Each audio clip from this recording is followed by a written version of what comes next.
Good morning. Good morning, everyone.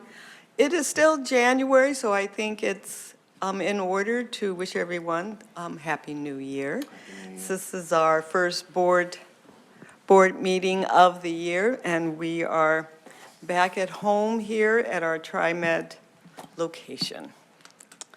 Good morning again. I am Dr. Laverne Lewis, TriMet's board president. Welcome to the TriMet Board of Directors meeting for January 28th, 2026, our first meeting of the year. We are gathered again here at One Main Place in our TriMet boardroom for our January board meeting. We have 6 board members present. One is still arriving in person for today's meeting. No one will be presenting virtually. Thank you for being here today, taking time out of your schedules to join us. Before we proceed, we will start with our safety message from our Chief Safety and Security Officer, Andrew Wilson.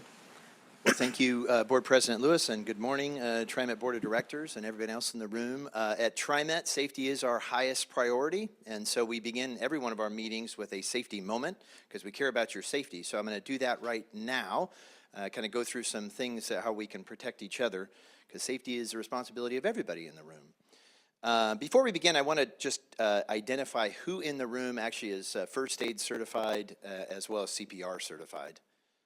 All right, so you can see there's quite a few people in the room actually who have that. So in case of an emergency, those are people you run to, and they've identified themselves, so that's good. We actually have an AED and a first aid kit just on the back of that room, on the wall back there. Can I get a volunteer in the room to retrieve the AED if we need it? All right, I'm going to say Les Spittler in the back. You'll get the AED.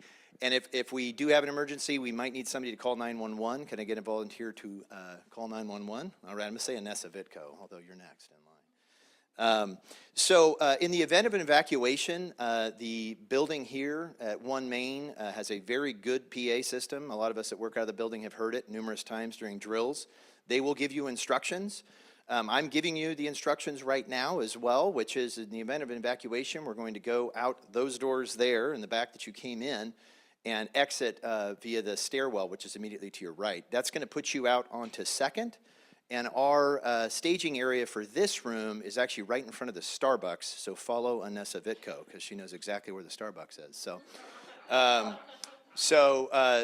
But I just do want to make sure that everybody remembers that and keep safety first today. And with that, I'll hand it back to the board. Thank you, Andrew. Mike there. Thank you, Andrew. We will begin with the public forum this morning for those who are present and have signed up to testify. Members of the public who wish to provide testimony but could not be here in person may join us virtually after we have heard from those who are present and have signed up. Do we have anyone virtually? Not at this time. Okay. We also ask that comments be limited to your 3 minutes. You will note that there will be a time indicator to help you comply with this request, and we ask that you respect the time. If you are unable to limit your comments, please know that you can put your comments in writing and pass them to TriMet staff, who will follow up and deliver those messages to all of the board members. Please know that we are highly appreciative of your testimonies that you bring today, and we are here and we listen. If you have questions, request information, or raise an issue, it will be noted as our meetings are recorded, and then the general manager will follow up with you or ask staff today while you're here to connect with you in the back of the room to follow up, get your name and any information. So let's begin with our public testimonies. When I call your names, we'll do 2 at a time today. We do have 4, so we have time to hear the full 3 minutes, and I'll do 2 at a time. First is James Hemphill. Hi, come on up, James. Really makes me wish. Oh, no. And then Richard Wu.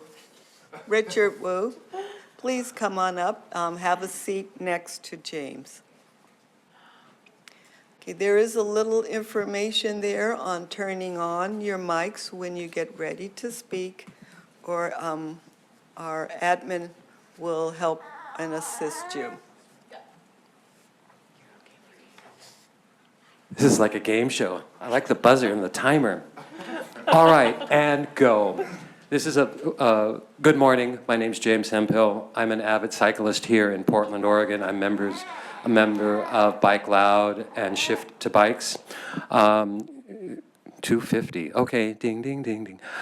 In November, I put my bicycle on a number 4 bus and put the J-hook up over the tire. We hit several bumps. The J-hook released, and my bicycle almost fell off the front of the bus.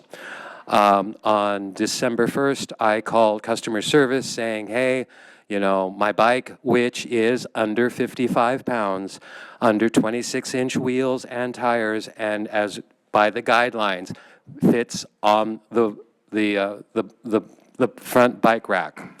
I spoke with Alexis, and this is regarding report number 775732.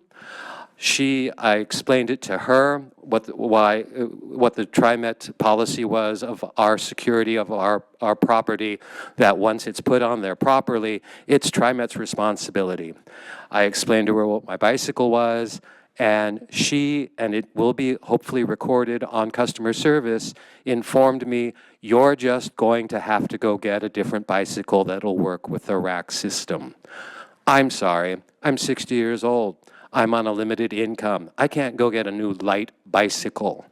And I told her, if you're suggesting as a TriMet representative that I get a new bicycle, if TriMet wants to provide me with one, go right ahead. She got short with me and hung up on the phone call. I called back, spoke to her again, asked to speak to a supervisor. Well, we're shorthanded, there's no supervisor available. Finally, I said, well, can you have a supervisor call? And she was all, no, we don't do that. Can I have a supervisor call about my concerns about the bike rack? No, we are just going to forward it to the proper people. And, oh, and I don't get a resolve. I just have to wait to see it in the news. So this is 43 seconds. So I don't want to be held hostage by TriMet, okay? Like I said, I'm part of the biking community, but being told, you just have to get a bike, which I explained to her, it does meet what's online, to be told I have to go get another bicycle is not appropriate from a corporation or from a public, or from her as a customer service representative. Ooh, 10 seconds to spare. Thank you for listening to my concern. Thank you. And our JC will follow up with you. Thank you. Okay. Mr. Wu? Good morning. Good morning. Good morning and Happy New Year to the board. Thank you for allowing me to speak. Good morning and Happy New Year to everybody else in the room, too. I'm here to talk about the 82nd Avenue Transit Project. I'm questioning whether it should even go forward. I am born and raised in Portland. I've been here my whole life. I remember riding the Rosie buses. I have been riding the TriMet quite a bit the last 8 years, and I've ridden at least 3/4 of the routes, 82nd Avenue, bus number 72 included. I'm okay with the way it is. Bus comes by every 12 minutes. Even if it's late, I know there's one 12 minutes later after that. I'm concerned about the bus stops being further apart. My experience with the FX line on Division is that you have to walk twice as far to get to the bus stops in some cases. Right now, the bus stops on 82nd are about 800 feet apart. FX line, they're about 1,500 feet apart on average. When you are of a demographic that is elderly, which I'm getting close to, you are a single mom with 3 toddlers and an infant, 4, or if you are disabled, or if you are injured, if it is raining, if it is 34 degrees, if it's icy, walking a greater distance, twice as far, just to get on the bus is not a pleasant experience. I'm okay with the bus taking 3 or 4 minutes longer to get to from point A to B than if you had the FX line. I'd rather spend the extra 4 minutes on a bus than extra 4 minutes walking to the bus from my home or from some business I may be in, some restaurant. I'm also concerned about the traffic. It's going to make cars go slower. I do have a car and I do drive down 82nd, so it'll make me have to drive longer. Okay. There's $39 million that I understand that TriMet's hoping to get from the federal government, and I'm wondering if that money can be spent on something else like security, sanitation, reputation of the TriMet system. I think also that it's too bad the voters voted down the Southwest Corridor transit line, the MAX line there, and if there's any money available, I'd rather see that money go there. But if you have money, maintain the security, the cleanliness of the system. People don't like to ride the bus because it is, they see it as dirty and unsafe. So thank you very much. Okay. Thank you, Mr. Wu.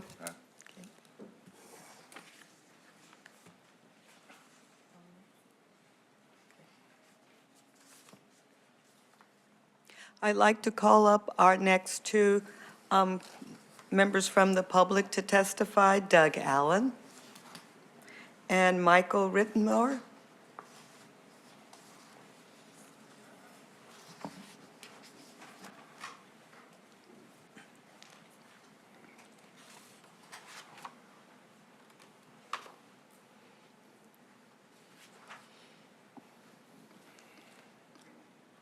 Good morning, President Lewis and directors.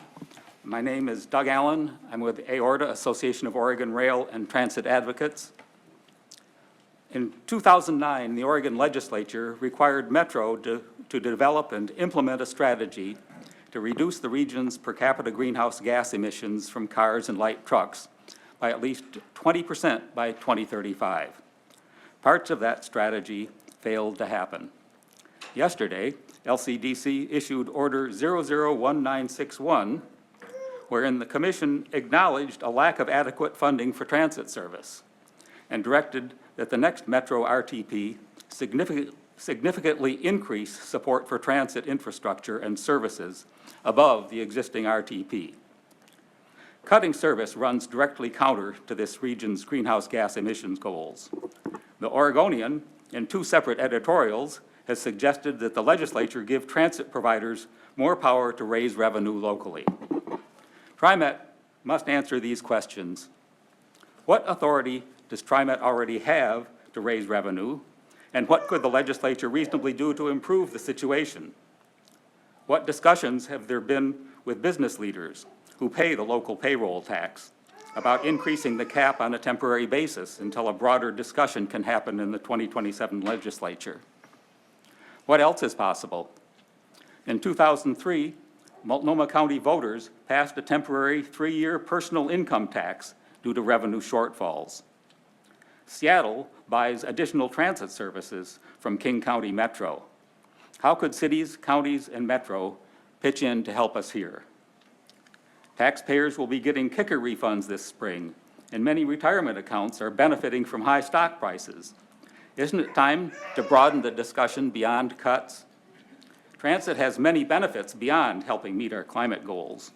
Maybe some combination of effort can get us headed back on a more productive course. Thank you. Thank you, Doug. Michael Good morning, TriMet Board of Directors. My name is Michael, and I'm speaking today on behalf of Bus Riders Unite. Our members are very concerned about the proposed service cuts, and we had 3 areas of concern, particularly that we're hoping that the TriMet Board can clarify going forward. Number 1, what specific resources or alternative funding options is TriMet currently exploring to avoid these service cuts? For example, I've heard that Portland City Council has discussed using PSEF funds to purchase some services. Is this something that the TriMet board would be in favor of? Are you working with other jurisdictions to see if they would likewise have funds that could purchase services? The Oregon legislature is about to be in session. Are you all seeking an extension for your payroll tax authority? We just want to know that every possible avenue is being exhausted before riders lose their mobility. Number 2, if these cuts are implemented and TriMet secures additional funding in the future, what is TriMet doing to ensure that a formal plan is in place to ensure that these services resume? We believe that TriMet could provide clarity on this issue by assuring people that service cuts are just temporary, and we ask the TriMet board to emphasize this messaging going forward. Number 3, we would also like to address some of the language used in the recent TriMet survey.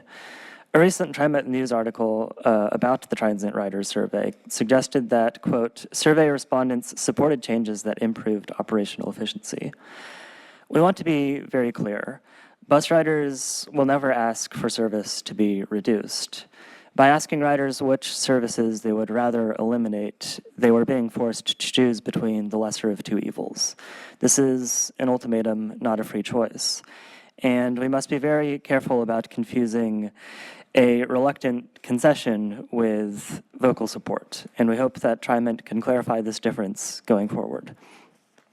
In conclusion, we're asking TriMet to demonstrate that they're exhausting every possible option before cutting services. And if you do have to cut services, we do ask that you provide some sort of written commitment that these services will be resumed whenever funding is secured. And we are also asking you to always treat these cuts with the solemn reluctance that they merit.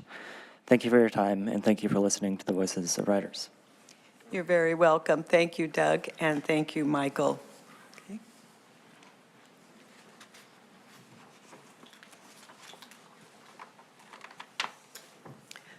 Okay. Okay, have we received any other signups?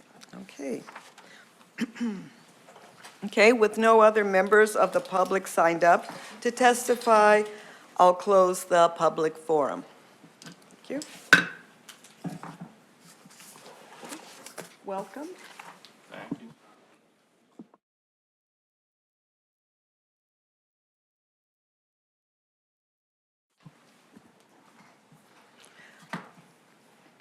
Ready there? Okay, we will now proceed with our board report section of our business meeting. I will begin by asking Director Graham to present a report from the recent meeting of the Committee on Accessible Transportation, also known as CAT. Director Graham? Thank you. Good morning, everyone. The CAT committee has actually met twice since the last board meeting, so I have a little bit longer report this morning. In December, we talked a lot about recruitment for the committee. We have 8 members whose terms will be expiring, as well as executive committee positions. We currently have 25 applications already submitted from the community. The committee is seeking representatives with lived experience as older adults and/or people with an array of disabilities. And the committee encourages applicants from the full expanse of the service district. So the applications are now available just for a few more days through January 31st on the TriMet website. But if there is interest or you know others who might be interested, please share that information with them.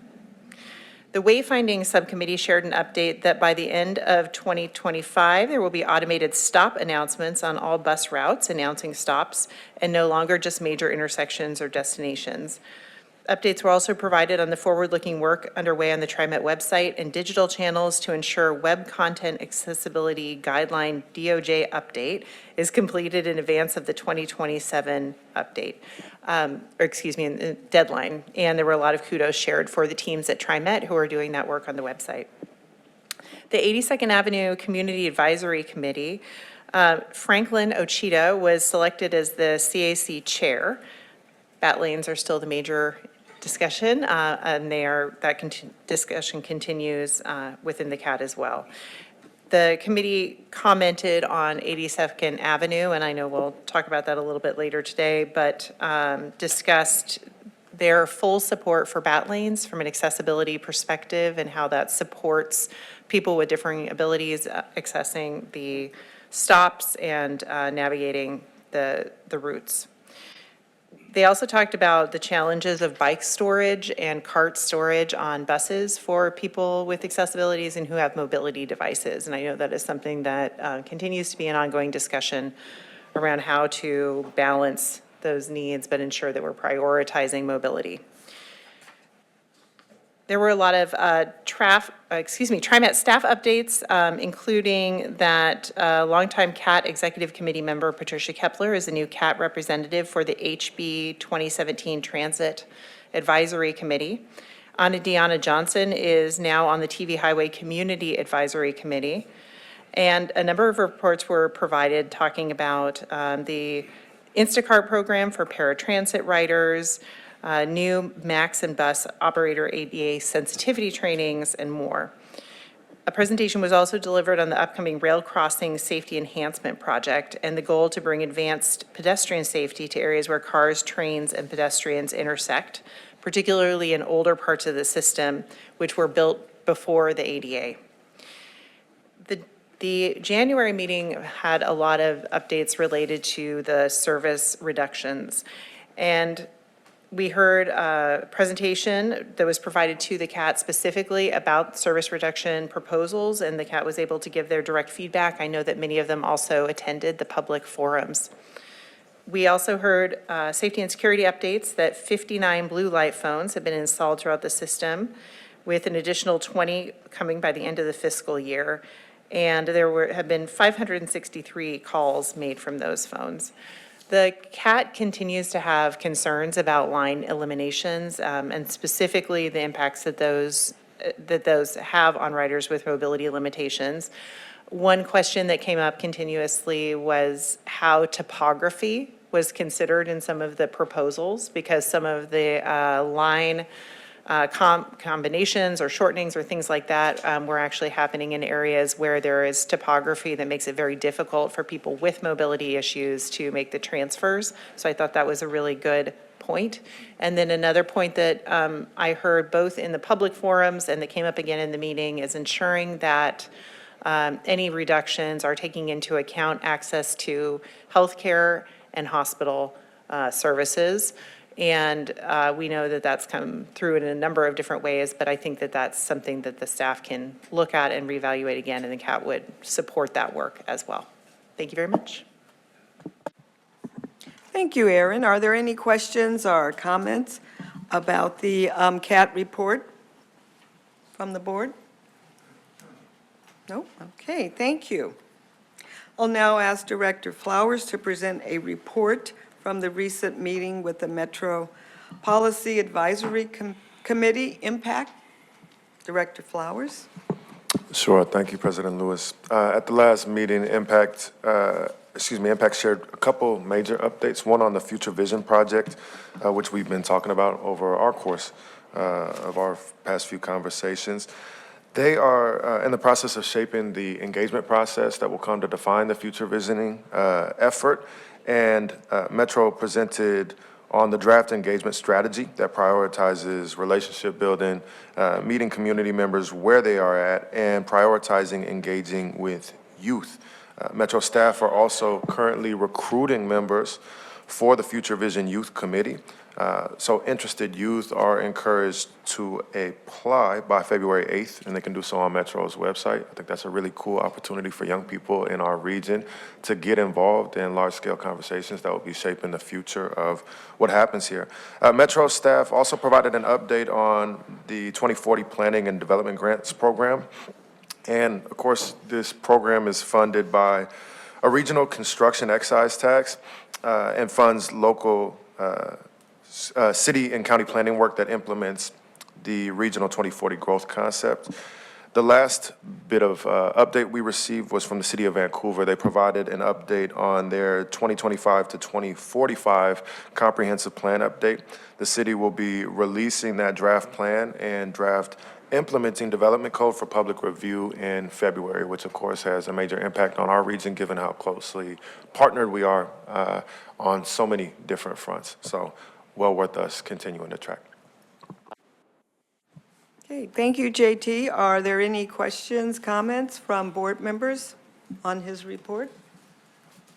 Okay, seeing none. Next, we will ask Director Kim to provide a report on this morning's F&A committee meeting. Thank you. The Finance and Audit Committee got to meet this morning. We talked about a few things. One was the 2026 bond. We reviewed the bond resolution that is coming before the board today. If passed, today's resolution would allow TriMet to issue up to $150 million in payroll tax revenue bonds. Staff reviewed a presentation that showed TriMet would remain below the 7.5% debt limit per our debt policy after this bond issuance. And this bond would help fund the following projects: light rail vehicle replacement, TV highway transit improvements, 82nd Avenue transit improvements, Columbia bus base, and the ERP replacement. Another thing we talked about was the budget balance scorecard. We reviewed the scorecard specifically focusing on changes to our existing revenue stream. So at today's meeting, our board meeting, the CFO will also provide the board with that update. And the last item was the redesigned financials that is now included in the board packet. So the staff presented this redesigned financials that will be included in our board packet. It will present a high level of financial picture of the district, and will also include more graphs and charts to make our review and the public's review of the financials more efficient. Thank you. Thank you, Director Kim. Any questions, comments from board members? Yes, it was a good F&A meeting. We're real excited to share with the board at our next education session about the changes to the financial packets that has more graphs and will be helpful for us going forward. Before we go to the general manager's report, I have a few announcements for the board. Just a reminder for checking your emails. Adriana has sent out dates for the education session. Please get those in, or she will designate what your date and time is, like in school. If you don't choose, it'll be chosen for you. So get those in. Second, like to point out the last two town hall meetings regarding our service cuts. One is tonight in my district at Rosewood Initiative. I go there often. And then District 5, who's District 5? You have one tonight. And those are the last. Tomorrow, sorry. Yes, tomorrow. Yep, they usually aren't two at the same night, sorry. Those are the last two. Just wanted to point those out. It's been a full month of townhouse meetings with our public. Lastly, the new, well, I don't think there's any adjustments, but just make sure you check and add to your calendars our 2026 board meeting schedule. And there's a few dates at the end of the agenda reminding that one of the meetings in March will be public forum only. So we do have two meetings, just to remind the board. Any announcements from board members? Okay. On that, I will turn to the general manager for his monthly report. General Manager DeSue. So good morning, President Lewis, members of the board, community leaders that are here, business leaders as well that are here in the meeting, TriMet staff, really thank you for being here, and the public, of course. In my report this morning, I'm going to start off by checking in with our Chief Financial Officer for an update on the budget. and then I'll give you an update on our legislative strategy and seeking new revenue as we move forward. Then I'm going to share an update on our outreach for proposed service changes and cuts for later this year as we move forward. We'll look at ridership. I'll take you back through November of last year and December, and then you'll hear the monthly operations analysis from our team.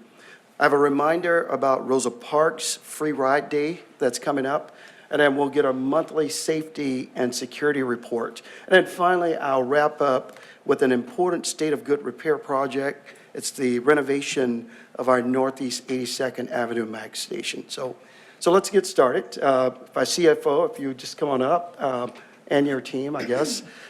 She's here to provide us with the latest on our budget as we work to bring spending in line with our resources.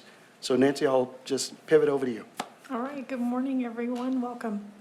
So can you put up the presentation, please? Great. And what I'm going to ask you to do is go to the very last slide. Okay, thank you. So since we've last met, we have not taken any significant additional changes in balancing our scorecard. But what I wanted to do, there should be one more slide, please. Thank you. So I really want to focus in today on our existing revenue streams. We have 4 key revenue streams. That's our employer payroll taxes, our STIF revenues, which is the employee payroll tax, our federal formula fund revenues, and passenger fares.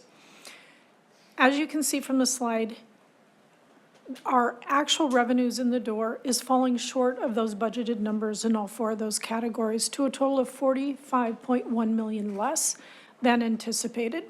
In our employer payroll taxes, that growth has decreased to about 2.5% from a projected 5%.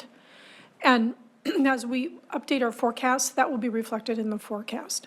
We work directly with Eco Northwest, who is generally just spot on with all of their projections and have been year over year. What they don't have in front of them are the changes in the employer footprint. In other words, how many employers are going to close their doors, how many employers are going to move, and how many employers are going to do a reduction in force. That's very difficult to forecast and unknown until the action actually occurs.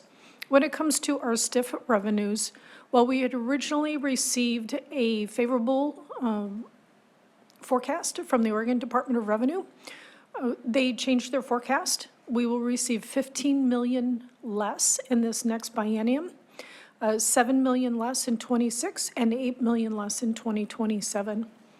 When we look at our federal revenues, we're experiencing a growth pace of about 2.5%, where previously we had experienced a 3% growth rate. When it comes to passenger fares, we have decreased our rate of increase from 2.3%. So all of these revenues are increasing year over year, not at the pace that we would like them to. Okay? So this is the piece of information I wanted to bring to you today and let you focus in on that. These 4 revenue streams are our core. They are our base. Of course, the employer payroll tax being our #1 revenue source. So I'll just pause there and see if there's any questions.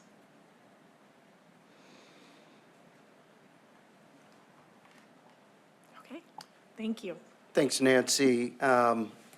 So since the board has no questions, I just want to make sure the board, Nancy made mention that we are not counting on the STIF increase that was just approved last year because of the referral to the voters. However, our conversations with lawmakers will continue.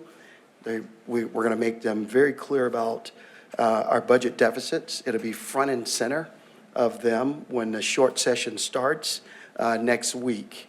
As we lay the groundwork for 2027 Transit Fund and Ask, our government affairs team will be working on a bill to set up a transit funding task force.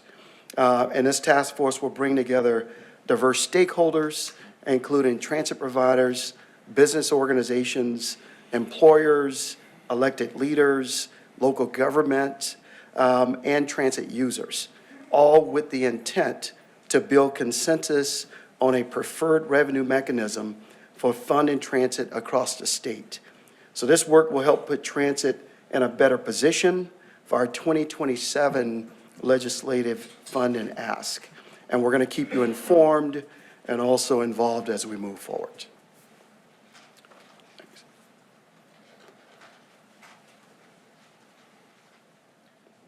You want I- questions at the end? I could go to the end. Let me go to the end, and then I'll ask a question. So moving to the next item is our budget conversations that we've had with more than just lawmakers, as it's been a busy month here. And I want to thank staff, because staff has reached out. Really want to thank the public as well for working with us.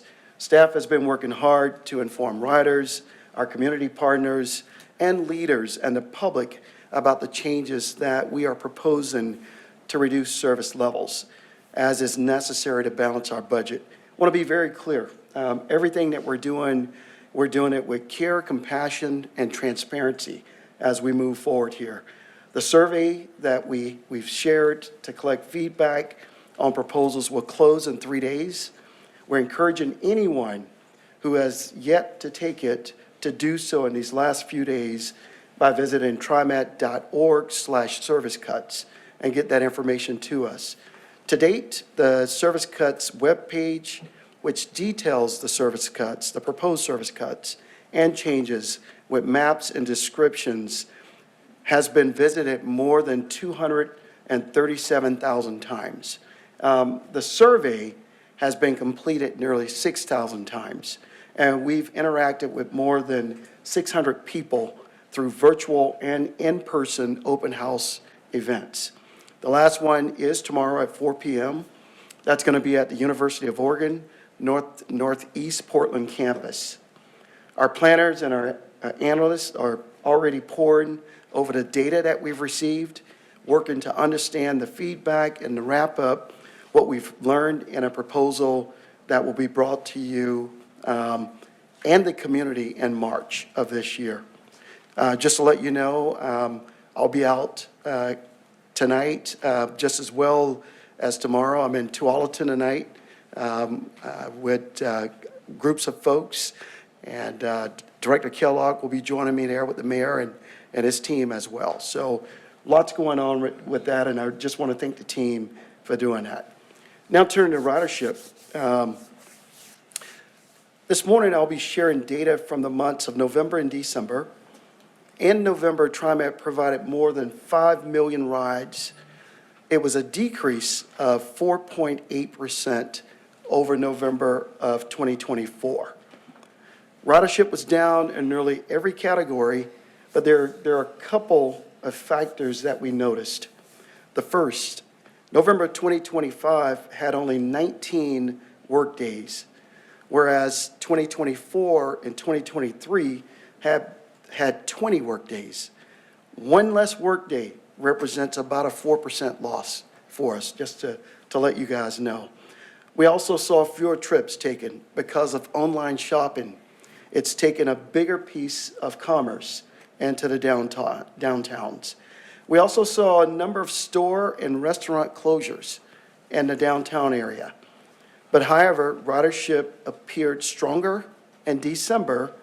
We provided 5.2 million rides and an increase of 1.3% over December of 2024. December traditionally sees lower ridership due to the holidays, but I would note that we are still seeing positive ridership growth, but it is at a lower percentage that we're seeing. We're still seeing ridership grow through a slower pace than in the past years. Small ups and downs are taking place right now, and they are expected from day to day as we reflect the normal changes and how people are traveling rather than the large shifts in the overall trends. So it's something that we're going to continue to monitor, and when our team come up this morning and provide updates, they'll give you a little bit more detail from what I've provided you.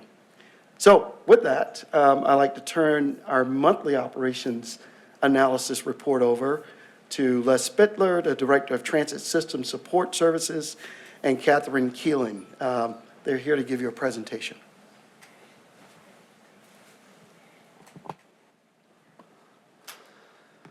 Good morning, President Lewis, members of the board. We're here to present the monthly operations analysis for December of 2025. Before we dive in, I just want to remind the board that because December's meeting was earlier in the month, we were not able to present November, so today's report includes updates for November and December. Next slide. Before Catherine talks about specific areas that she is researching and analyzing, I want to start out by generally covering some factors that are affecting ridership that are outside of our control. We're referring to these as headwinds, if you will. First, Portland's office market vacancy rate continues to increase and reached a new high during the last quarter of 2025. In downtown specifically, the vacancy rate went from 33% up to 34.7%. This means that there is more unoccupied space in commercial office buildings in downtown Portland than ever before. In addition to that, Downtown Clean and Safe published their 2025 year-end report that looks at foot traffic trends in the downtown area. The report is full of great information. A few takeaways related to ridership are as follows. The total number of pedestrians that visited the downtown area increased in 2024 from 2025, from 30 million to approximately 32 million. Saturday foot traffic in 2025 reached 88.6% of pre-pandemic normal levels, with multiple Saturdays meeting or exceeding those benchmarks. Major cultural events, festivals, and holiday activities are now producing near normal or above normal activity. Since 2019, which represents a pre-pandemic normal for Portland, visitor traffic has rebounded the strongest and is now the dominant driver of growth. Resident activities have also increased 70% since then. Worker traffic, however, is the slowest to recover. Hybrid and remote work patterns continue to suppress weekday volumes relative to pre-pandemic volumes. Another contributing factor is enrollment in public universities and community colleges. Overall, enrollment increased from 2024 to 2025 by 1.5%. There was a 3.7% increase in community colleges, but public university enrollment dropped by 0.6%. Portland State, Oregon's third largest public university, saw a drop in enrollment, continuing the decline since the 2013-2014 semester. Portland State used to be the strongest rider destination in our transit network, so less students is a noteworthy component of ridership trends. As you know, downtown Portland is the hub of our MAX system. There are less workers coming downtown Monday through Friday, an increasing downtown vacancy rate in commercial buildings, and decreasing enrollment at PSU. Those are three major contributing factors as to why MAX ridership is down year over year. I bring these things up to provide some context as to what we are up against and to assure you that we are aware of these changes in travel environment. Even with these headwinds to ridership growth, we are responding to where local travel does have momentum. One area specifically that we have mentioned before is our public affairs team and their efforts to promote those local cultural events and festivals. I have no doubt that the growth that we have seen in Saturday MAX ridership correlates to the Saturday foot traffic from the Downtown Clean and Safe report and the efforts of our marketing and business development team. Lastly, December's MAX ridership was not drastically less than last year. However, it is the 9th consecutive month that MAX weekday ridership is down compared to the same month in the prior year. This corroborates the challenges posed by downtown office vacancies. Next slide. Even with the known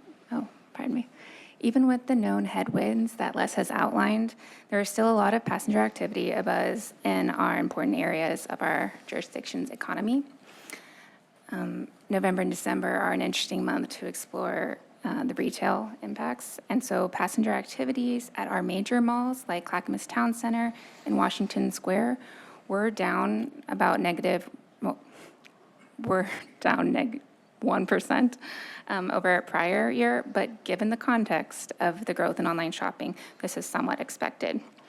When I queried the passenger activity within Portland business districts, which includes retail, hospitality, dining, and more, ridership growth is actually outpacing the rest of our system with about 6% growth over year prior.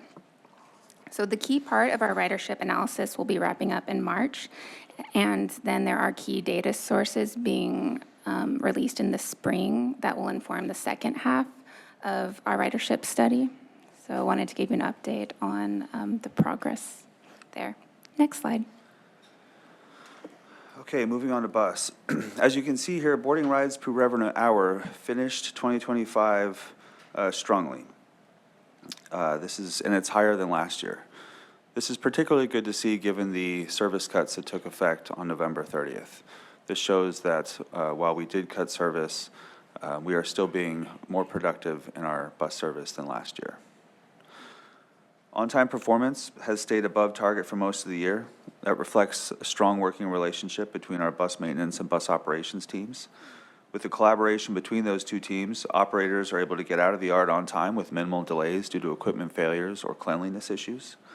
Bus operations has also focused on things that they can control, like running early and departing layovers on time. Lastly, operators are aware of the importance of being on time, which has helped a lot. Lastly, preventative maintenance compliance has been near 100% all year long. Compared to 2024, that is an improvement. Moving on to Max.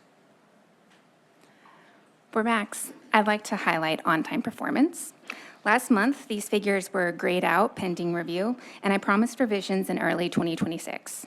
We are pleased to share that the Max on-time performance values have been corrected and updated. The shaded rendering of 2024 values show that performance was indeed below target. But through sustained effort and focus, rail transportation was actually and steadily improving Max on-time performance in the field for our riders over the course of 2025. And now that we have identified and addressed the equipment issue that was introducing skewed error, we can see now that Max on-time performance has improved to the extent it has surpassed our performance target for December 25. I'd like to again acknowledge the multidisciplinary attention from transportation, vehicle engineering, IT, and our analysis that went into recognizing the root cause and getting our readings back on track. Next slide. Okay, accessible transportation program. I've mentioned this a couple times over the past year, but want to mention it again due to its relevance for December of 2025. The ATP program has focused their efforts on improving their productivity in terms of rides per revenue hour, which is having a mild impact on on-time performance. But the graph highlights how much improved December or the whole entire year of 2025 is compared to 2024. Next slide. That being said, I mentioned the mild impact on on-time performance. While it has been below target since April 2025, they have consistently achieved around 90%, which from a customer perspective is still really good. Lastly, I want to point out and highlight the preventative maintenance compliance rate of 100% for the entire year of 2025. With an aging fleet, as you know, maintaining that level of compliance is critical to keeping those vehicles running reliably. For Wes's performance, I'd like to take a minute to address any potential curiosity about the mean distance between failure for December. Mean distance between failure is an industry standard metric, and it is a very sensitive metric for a one-route operations commuter rail. It is basically the number of miles divided by the number of mechanical failures, and Wes usually has 0 or 1 mechanical issues in a month. So if a month has 2 failures, this value halves. If you don't like division, just know that this metric is extremely sensitive for one commuter route. However, the response and recovery was so swift that although these issues caused minor delays, trains were swapped or essentially rebooted, and there were no canceled trips, our West riders got where they needed to go. Next slide. Lastly, we have, for your reference, the 12-month look back with metrics and definitions. Thank you for your time this morning. This concludes our overview.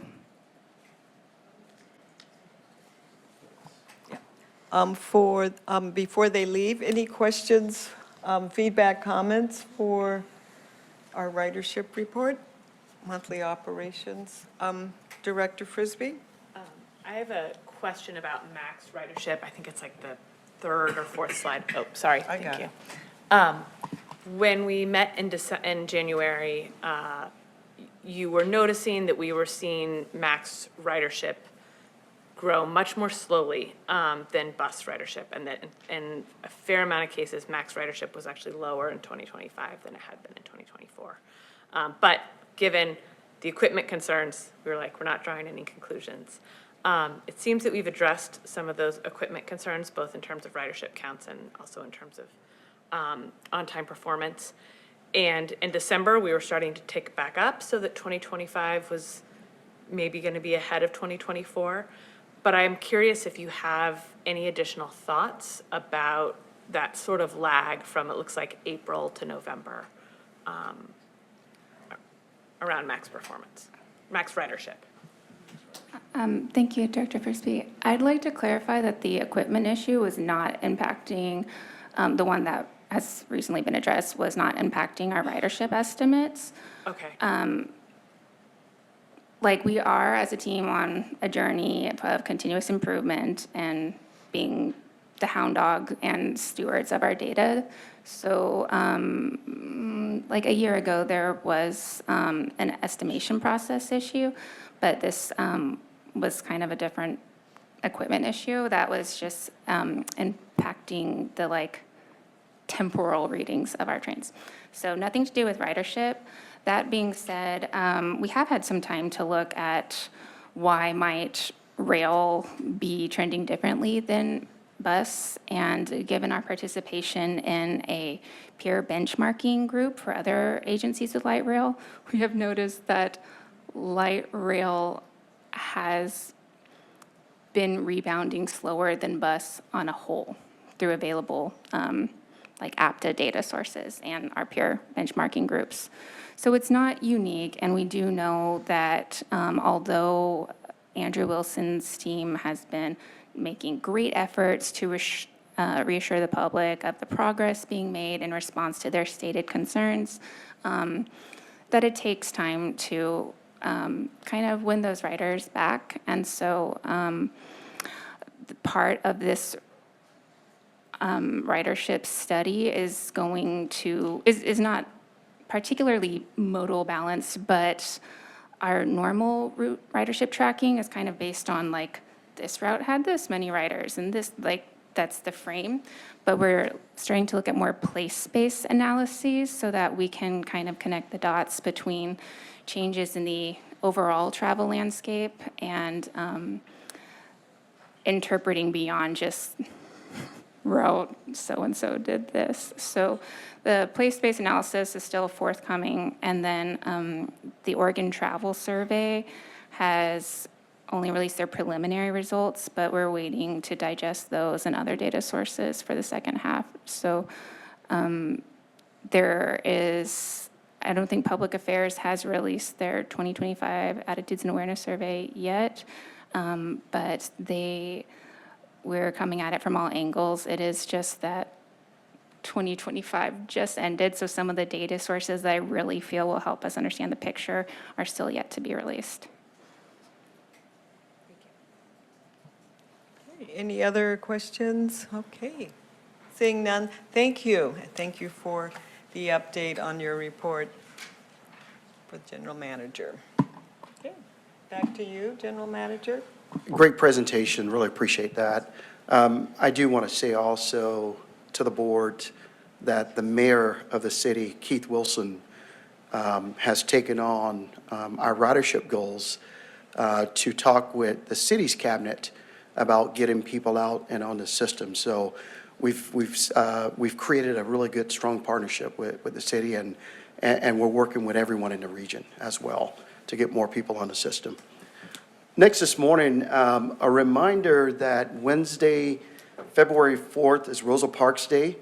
It will be the 5th straight year that TriMet will not collect fares on February 4th, which was Rosa Parks' birthday. The board adopted this annual day back in 2020 as a remembrance for Rosa Parks, whose act of defiance against segregation on city buses in Alabama led to her arrest, and an arrest that spurred the Montgomery bus boycott, which lasted for more than a year. So this year, we urge everyone to ride free, reflect on Rosa's actions, and reconnect with TriMet. So thank you all on that. Next this morning, our Chief Safety and Security Officer, Andrew Wilson. He's here to present the monthly safety and security report to you. So over to you, Andrew. All right, well, good morning again, Board President Lewis and TriMet Board of Directors. I'm going to give you our monthly kind of summary, which you've seen before, and give you some updates specific to that. But I do want to remind you all that we are doing our annual report next month, so you're going to get a lot more information, particularly from our partners.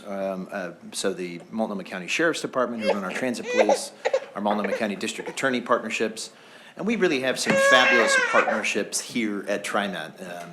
POIC, our SRT teams are doing some good work. So I'm excited to share that with you in the annual report in February.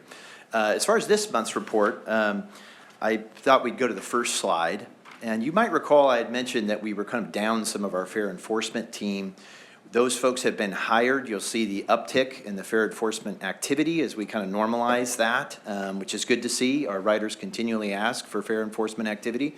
So we are keenly watching this number. It was good to see that return in December. If you go to the next slide, you'll see the warnings and citations that were issued. You can see those have been upticking as well. And so this team is active. They're out there and 47 strong doing this work. I will tell you that this is very arduous work. And I work with incredible people here in my department. My Director of Security, Tom Hunt, my Director of Safety, Craig McDonald, and my Director of Emergency Management, Jesse Harvey, all do phenomenal work and are helping lead these efforts alongside me as well. So I appreciate them a great deal. If we go on to the next slide, you can see our reports of smoke and fumes. This is on bus, and you'll see it's a slight uptick in December. We do see higher rates of this activity during the winter months. I think I warned you that we were kind of headed into the winter months. That's a little higher than I would have liked to see. We want this to be zero someday. We are going to get there. We just need to keep working together. I will tell you as we get into the SRT numbers too, and you see multiple outlets report the increase in houselessness in our area. We're tracking some metrics that we continue to combat with the Herculean efforts of our group, which is now 4 times the size it was 3 or 4 years ago, to really try to address those customer experience things like this. We've made some great progress, but we have more work to do. So if we go to the next slide, you'll look at rail there. And you can see we've done a lot to bring that number down as well. And the last couple slides, as always, I'm going to let you know about the safety response team. You'll see their activities ticked up a little bit in December. You can see there's 14,000 different contacts that are made. I'll tell you, when this team makes contact, it is meaningful. So that's 14,000 different connections that were made. If we go to the next slide, you can see the types of activity. But I just don't want us to be lost in those numbers completely. In a sense, every one of those is meaningful out on the system for vulnerable populations, but also for our riders to see that activity occurring. And as we continue to see increases in houselessness, this team becomes more and more relevant. We did get some very positive feedback from the mayor when he was out with this team, with us, with Sam and I. And I just appreciate the support for this team and all of our teams as they do very good work out on the system. And lastly, before I turn it over, I was just going to say that it was mentioned earlier in Director Graham's, sort of summary from the CAT committee, but we are finishing the blue light phone project, which is really exciting. So that will be done by the end of this calendar year. All those will be up on the system that we have the ability to do that. And we're actually also adding access control to 7 additional elevators. You probably saw that in your board update, but I just want to remind you of a couple other things. And look forward to reconvening with you with the annual report. And I'll give it back to Sam. Thanks, Sam.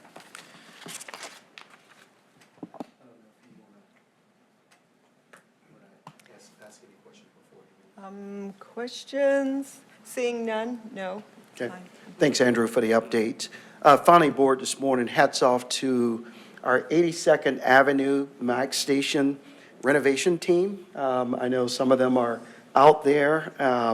Just a few final touches remaining. We reopened the station with a newly rebuilt stairwell, just as well platform.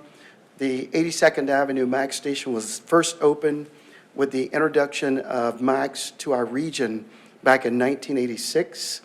To this day, it's one of our most used stations on the system. And the renovation was one of our most significant station overhauls to date.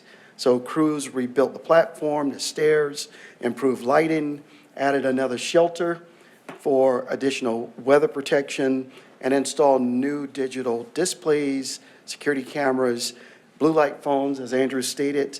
So it's projects like this Northeast 82nd Avenue MAG station renovations are investments to the system. They bring our infrastructure into a state of good repair, improving safety and the overall customer experience. So with that, President Lewis, that concludes my report. Thank you, General Manager. There was one question from JT for you on your earlier report on the budget update. JT? Yeah, thank you so much. I know we're talking a lot about statewide financing mechanisms. I'm wondering how our conversations are going with local and regional partners, so the City of Portland, the counties, and Metro. Appreciate the question.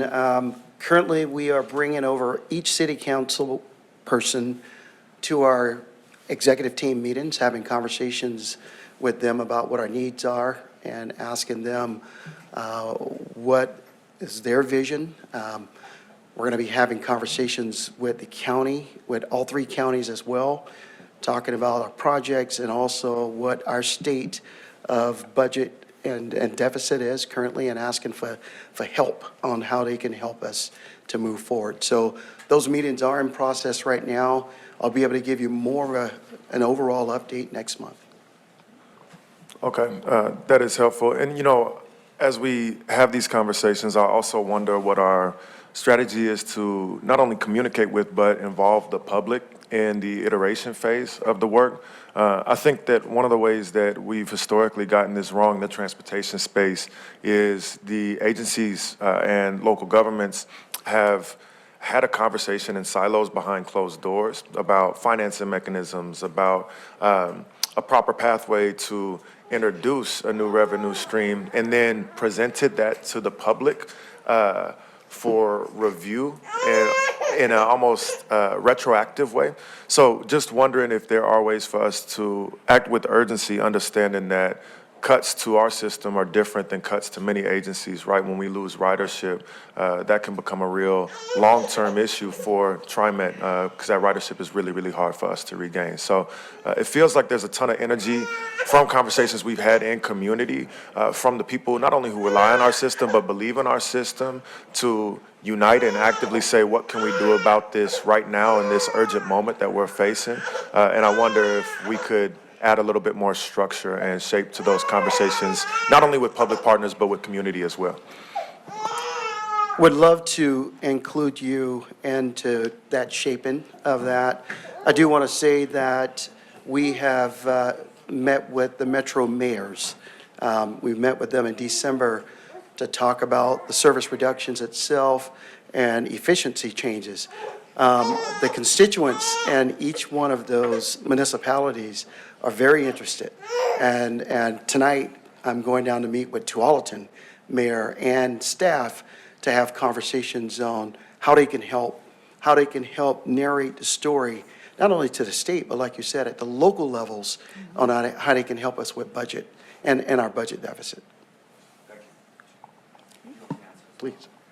And I'll just pipe in 2 seconds, Director Flowers. I hear exactly what you're saying. And I think we have had multiple conversations around with not only our regional partners and city partners, but obviously at the state as well. And that is why one of the things that when we talk to lawmakers, one of the things that we have heard was putting this task force together, bringing a lot of voices to the table in a public manner so that we go through that iteration. We find out what the best mechanism that folks have the appetite for, but then also bringing the community along as well. So that is the legislation that we are putting forward, that we are hoping that other lawmakers sign on for. It will set us up, do the work, get a funding mechanism together, get buy-off, hopefully, not only from our lawmakers and communities, but from the public as well, so that we enter into a 2027 ask with a lot more confidence around that funding mechanism, because we did not have that this last time around. Does that answer your question? Yeah, it absolutely does. And just for record, I really love the idea of a task force. Yeah. So hats off to you and your team for floating that idea and doing all the hard work of trying to lay the groundwork for that in Salem. My concern that layers onto that excitement is the urgency of some of the cuts that we're facing to our system this year, right, that will go into effect over the course of the next 9 to 12 months, far before we're able to get down to Salem for the 2027 long session. So in that interim period, thinking of additional solutions we might be able to layer into our comprehensive strategy to address the way we fund our system moving forward feels like it might be worthwhile. Yeah, Yeah. thank you. Thank you, JC and JT. Also, we have another question for General Manager from Director Frisbee. Thank you for that report. Hold on.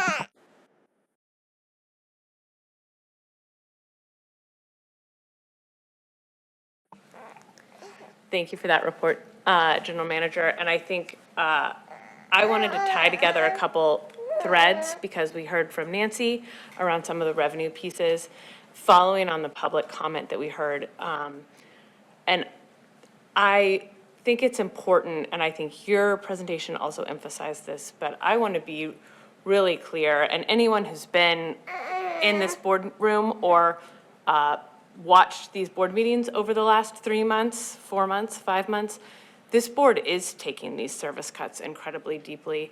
And this wasn't a knee-jerk reaction to, oh my gosh, we're maybe short a few $1 million.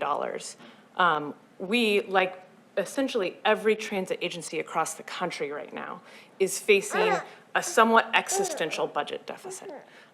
Because the entire way that we have funded our transportation systems and our transit systems doesn't work anymore.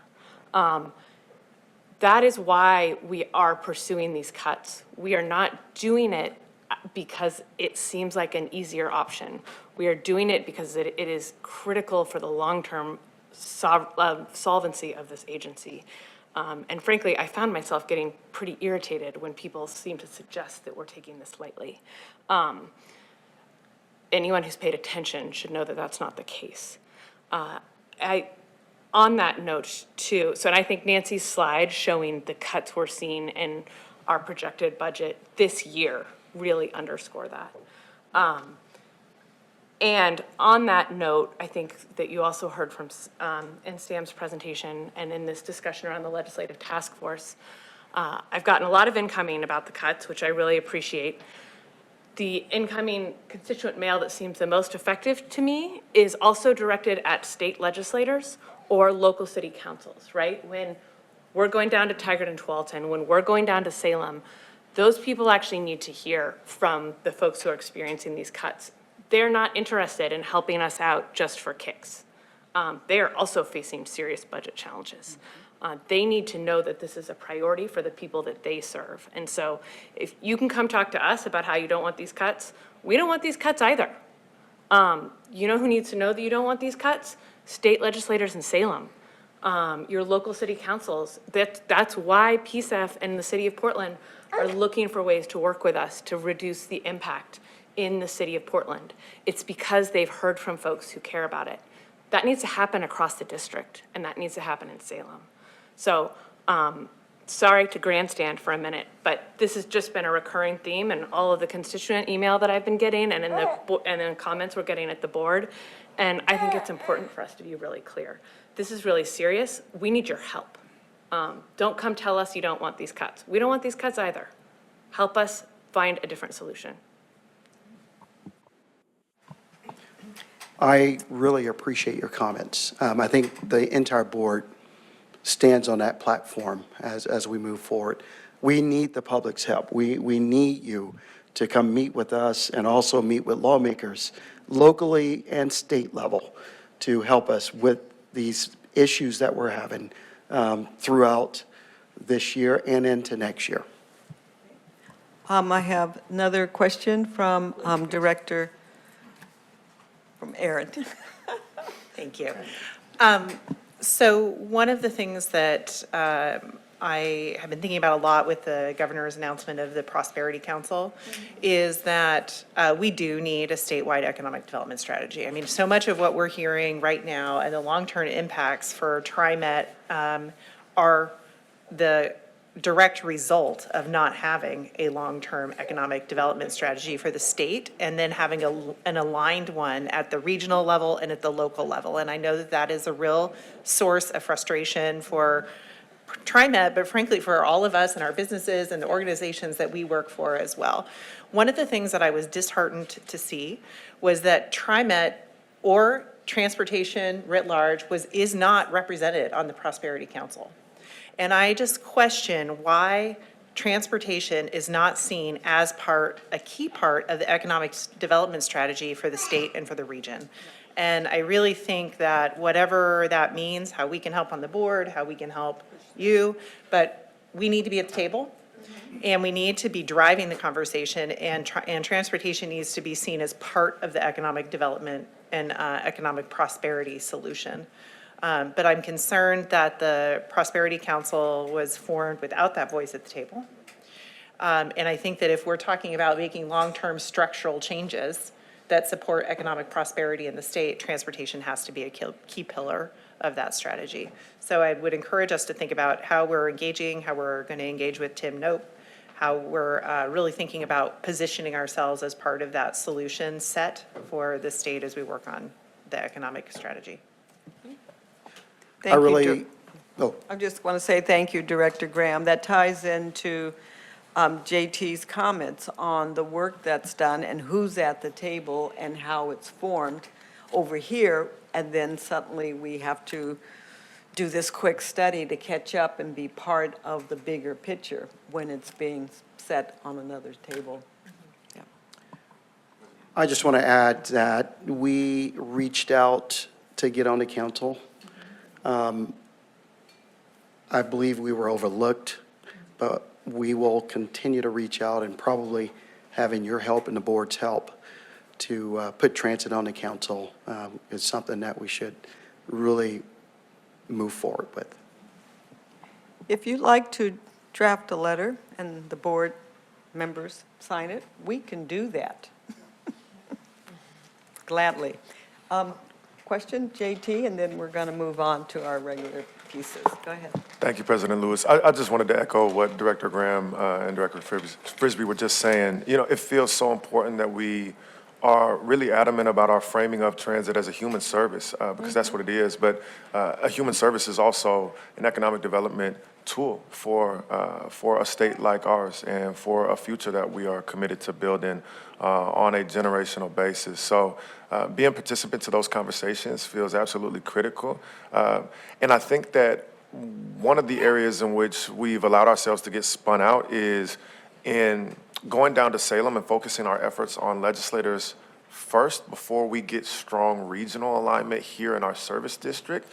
And I think the better able we are to speak with one voice across Washington, Clackamas, Multnomah County, across every nook and cranny of this region, at the city level, at the county level, of course, at the regional level with Metro, the better able we are to make a compelling argument statewide in partnership with other transit agencies about the importance of our continued advocacy and investment in and for transit.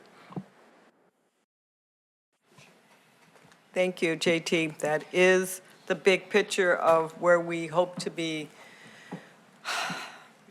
soon.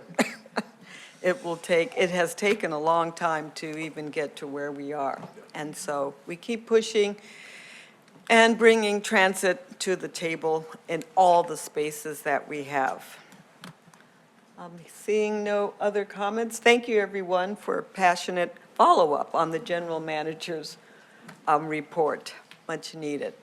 And just taking Director Frisbee's to heart, the board, for everyone here and online, the board receives an enormous amount of letters from our constituents. And as president, it is heartening each night to know that we are cutting services. It is not, we're not taking it lightly as a board. This is very hard work to do, hard decisions to make, but we also know that other agencies are facing the same.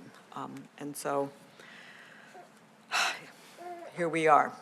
All right, let's turn today to our consent agenda. Items appearing on the consent agenda are considered routine and may be approved by the board in one blanket motion. This morning on the consent agenda consists two items: approving the minutes of our last meeting of December 10th. That was solely led by our Vice President, Director Kim, and resolution directing that all ordinances be read by title only. Does any director wish to have either item removed from the consent agenda? Okay. Seeing none, is there a motion to approve the items for the consent agenda? So moved. Is there a second? Second. Thank you. It's been moved and second. We'll now vote. All in favor, say aye. Aye. Aye. Any opposed? Motion carries. Okay.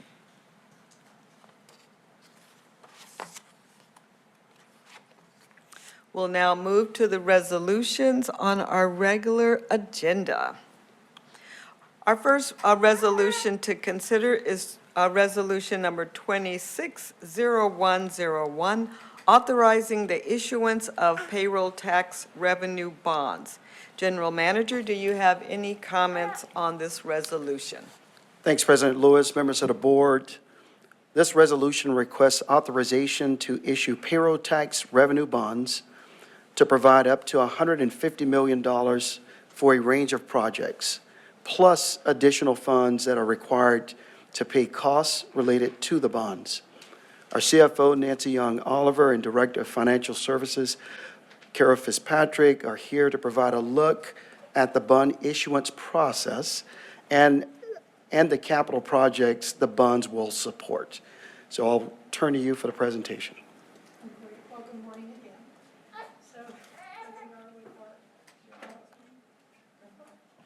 There we go. All right, good morning again.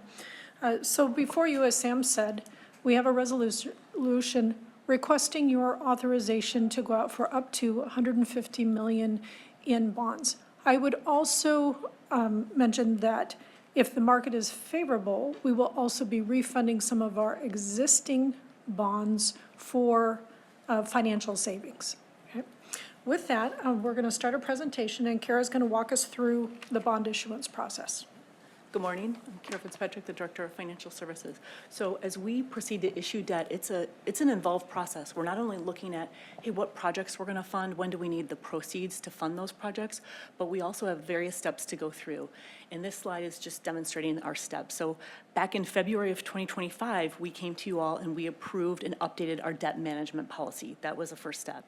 And then today, we are seeking your authorization to approve the resolution that is before you. And once this is approved, if approved today, it starts a 60-day process where it allows for a public protest period. So that would start the clock after the resolution is approved. And then as we're moving past February, we're looking to engage with our financial advisor. His name is Peter Ross. He's a excellent and very versed in public financing gentleman who has helped us through prior bond issuances. So he helps us. We're going to also look to engage with a pool of underwriters. We already have a pool of underwriters. You can think about like Wells Fargo, Bank of America, US Bank, big banks that are going to help us underwrite these bonds. And we'll select a senior manager from our underwriter pool and then a co-manager. And those folks will help us move through the public financing process. And after that 60-day period is done, we're now looking around the March timeline where we're going to start drafting this official statement. That is the document that will allow us to issue the debts. We work closely with an outside bond counsel. That team is called Hawkins. They're amazing. And that will then take us to issuing the debt in June. And we've learned from meeting with these various underwriter firms, again, Wells Fargo, Bank of America, US Bank, that June is actually a very favorable timeline to issue bonds. So as you take a step back and look at the broader picture of the bond issuance, the timing is just right. And they provide data that shows other local governments, agencies in the state of Oregon issue bonds in June. And so the timeline is favorable to that. So that's the big picture taking us from today to when we would go to market and issue the debt. talk a moment about the capital projects selected for the bond. I want to talk a minute about the capital projects selected for the bond proceeds. So altogether, up to $150 million. The light rail vehicles would consume about 89 million of those proceeds. This is to look at up to 56 light rail vehicles, specifically to replace the Type 2 low-floor vehicles. If you'll remember, we were the first to bring in those low-floor light rail vehicles, and you can imagine they are at end of life. Approximately 25 million will go to an enterprise resource planning system. This is basically our financial and our human resources system. The last time we implemented a system was in the 1990s. So just not to date that, but boy, it is dated. And there's a lot of functionality that we do not have. But our vendor will no longer be supporting our current product that we have, and we are in a position where we must replace that system. We want to do it thoughtfully and not a knee-jerk response. You're familiar with 82nd Avenue and TV Highway already. You know what those projects are about. Without this funding, those projects would be required to go and find external funding elsewhere, and we're already doing that as part of those projects. We have partners making contributions. Finally is Columbia Bus Space. Approximately $6 million there for non-conforming upgrades that are required by the city of Portland. Altogether, those projects amount to about $150 million. That is not, like when we look at TV Highway and 82nd. So 82nd is 21 million and TV Highway is 9 million. Where we came up with those numbers is looking at the cash flow of those projects and the cadence with which they will be built. This is the amount of funding that those project needs over the next 3 years. At the end of 3 years, we would come and seek permission again to issue another bond issuance. The bond issuances have been a part of our financial forecast for decades, although we have just in the last year finalized those projects that would benefit most from a bond issuance. Advance, please. We also want to emphasize that within our strategic financial plan policy, the board approved a 7.5% senior lien debt limit. And this slide just demonstrates that with this new issuance, we will still be well below the 7.5% of the debt limit. So with that information, we are requesting that you would give us that approval via resolution today. Thank you. And President Lewis, I just want to say, and I recommend your approval of the resolution. Thank you, General Manager and Cara and Nancy. Is there a motion to approve Resolution 260101? So moved. Second. It has been moved and second. Does anyone wish to comment? Thoughts, comments before we vote? Okay. Director Kim. Thank you. The 5 projects that this bond would support are very important to the agency, to the public, and to us, the board. And I just wanted to mention that we don't take lightly going into debt, but these are timely projects that needs to be funded now for a better tomorrow. So I do support this initiative and this resolution. Thank you.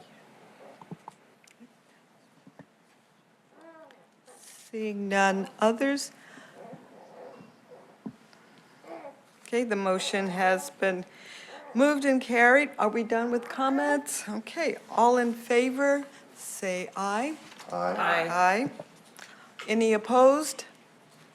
Hearing none, motion has carried. Thank you. Thank you. And bless you.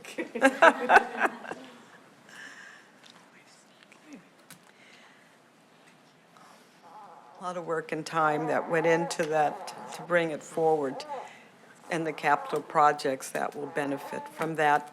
We now will consider Resolution 260102, authorizing a contract modification with Siemens Mobility Incorporated to use contract options to purchase up to 56 light rail vehicles. General Manager, do you have any comments on this resolution?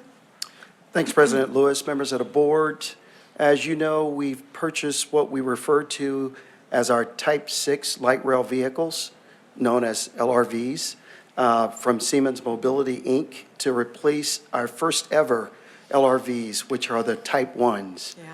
Now, our second fleet of LRVs, the Type 2s, are reaching the end of their useful life. By exercising contract options within the existing contract we have with Siemens, we can purchase an additional Type 6 vehicles and the associated spare parts to maintain the reliability of our MAX system. The initial resolution approved by the board in 2019 was in the amount of $147 million for the procurement of 26 LRVs. That resolution gave us the ability to exercise contract options to purchase as many as 60 additional LRVs. A previous modification increased the contract amount to $166.5 million. And now we are seeking a modification to exercise the option to purchase up to 56 more Type 6 LRVs, which will increase the contract authority by $370.9 million, bringing the total contract amount to $537.4 million. So I have Executive Director of Capital Projects, Jamie Snook, and our Manager of Engineering and Construction, Laura Hickson. I guess Lucas is not here, to explain that the purchase is about state of good repair for the MAX fleet. Great, thank you. Laura has a brief presentation to share with us. So go ahead. Morning. Thank you for having us. Again, my name is Laura Hickson. I'm the project manager. I've been working with our team on this project. We started back in 2019, as Sam mentioned, with board approval for 26 vehicles to replace the Type 1s that were well beyond their useful life. Typical useful life for LRVs are 30 years, and they were almost 40 years. So we've been working really hard with Siemens Mobility, Inc. to manufacture and commission these Type 6 vehicles. And I'm happy to say that we have 24 vehicles in service today. The next one should be in service by the end of this month, and the last one following that. Sorry, next slide. And next slide. I forgot. If you aren't aware, some of the new features for our Type 6 vehicles are, we have a new passenger information system that provides remote capability, which saves TriMet time and resource. We also worked really hard with our trainers, operators, and an ergonomist to update our operator cab, which includes a new trainer seat, new motor and drum handle, and a new footrest that raises and lowers. We also have updated our CCTV system that has Wi-Fi capability, which saves TriMet security and claims. When they pull video, they can do it remotely now, so saves us time and resources again. We also have remote diagnostic capability, which reports the health and GPS status of each vehicle. We have a new LED headlight that has longer service life, and a new railroad light that has a light dimming feature. And as you can see, the vehicles are much prettier in our new color branding scheme. Next slide, please.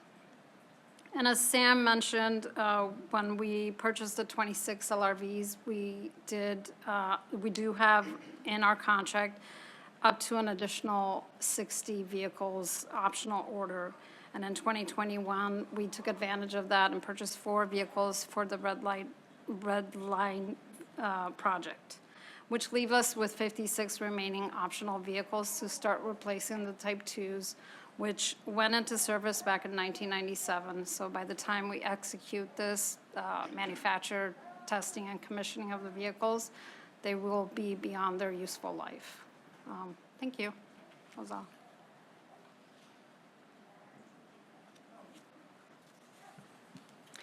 Before we ask for questions, is there a motion to approve Resolution 260102? So moved. Is there a second? Second. Thank you.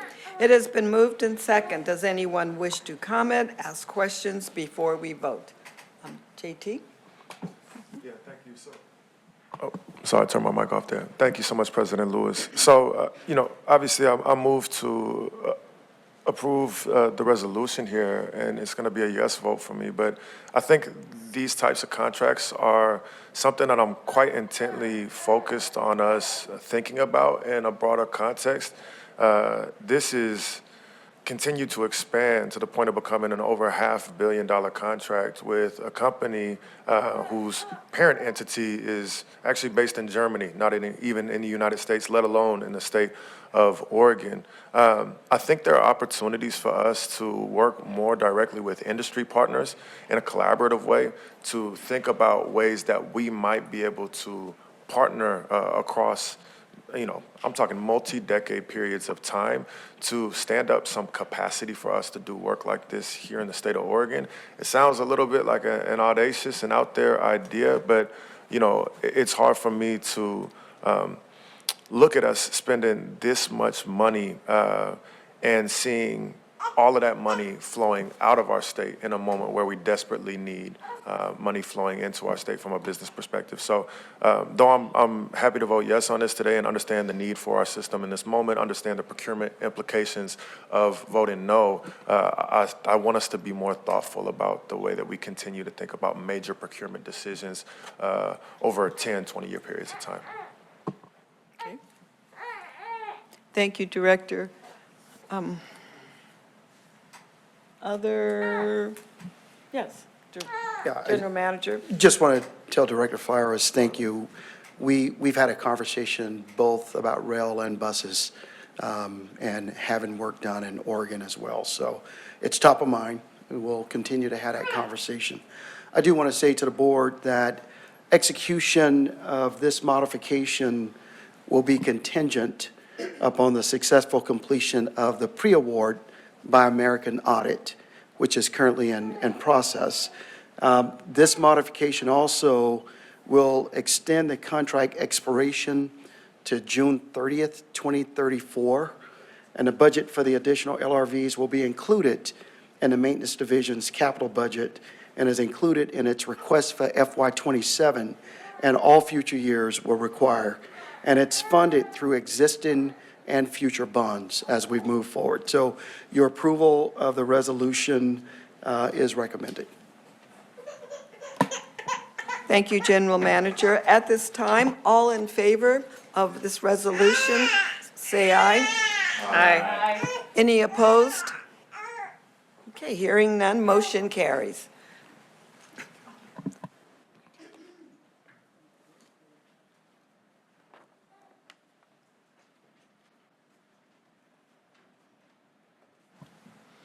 We'll now consider Resolution 260103, authorizing the acquisition by voluntarily purchase of certain real property necessary for the North Mall operator layover facility.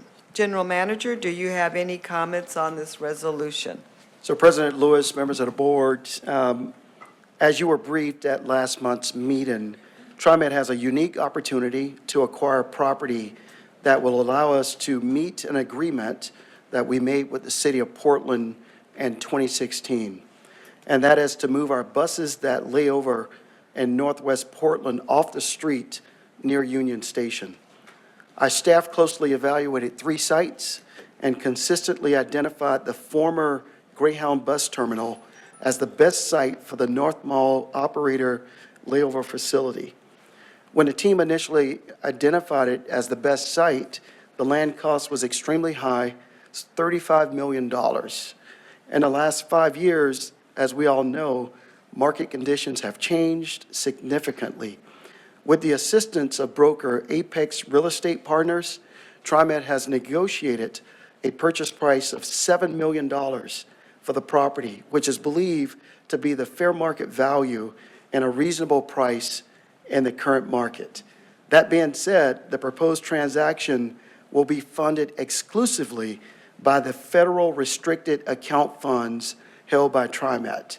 The restricted account holds the federal share of land sale proceeds from the historic sales of excess TriMet property purchased with federal grant funds. Under federal rules, these funds are restricted from being used for service operations or any other agency expenditures. So with your approval, TriMet expects to close on the property this summer. I recommend your approval as the opportunity not only meets our contractual agreement, it addresses an ongoing operational need and increases safety for our operators and other frontline employees. Thank you, General Manager. Is there a motion to approve Resolution 260103? So moved. Is there a second? Second. It has been moved and second. Does anyone on the board wish to have comments or questions before we vote? Yes, Director Flowers. I'm sorry to be so vocal today, President Lewis. That is fine. This is a screaming deal. I think it's just important for us to emphasize that. And I think the agency's done a fantastic job of daylighting to the public, like the color of money issue here, which oftentimes is a really obscure conversation that the everyday public doesn't feel like they get to participate in, right? They say, oh, you guys are cutting service everywhere. How are you also going out and purchasing a multi-million-dollar property? First and foremost, thank you, General Manager DeSue, for highlighting the fact that this bucket of money can only be used for these types of purchases and moves and would not be applicable to fill in the deficit that we're trying to talk about closing urgently right now. And second off, I think, this is a property that was valued somewhere near 3-4 times as much as what we're getting it for just 5 or 6 years ago. So that is just one of the many benefits of this property, including its centrality, the previous use case, which aligns so well with the needs of our transit system. I think this is one of the wins that has made me feel positive in a moment where we've been beating back so many challenges as an agency. So just wanted to say hats off to the team for making this happen. It feels like a really, really big win for our transit system long term. And we're grateful to you guys for your work. Thank you for those wonderful words. Does anyone else have comments? Okay, at this time, all in favor, say aye. Aye. Aye. Didn't hear our other director. I'm sure she's an aye. Is that okay? We're fine? Okay. Any opposed? Okay, motion carries. We're still up.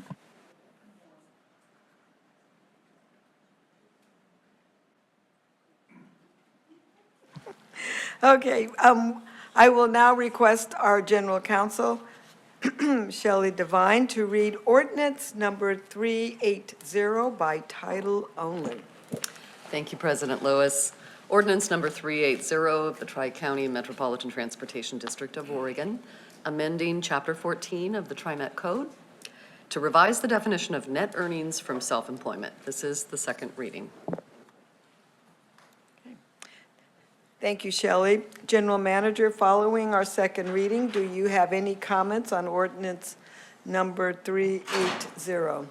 President Lewis, members of the board, this ordinance is a housekeeping measure by which the board amends Chapter 14 of the TriMet Code to revise the definition of net earnings from self-employment in order to conform it with the current definition in the Internal Revenue Code.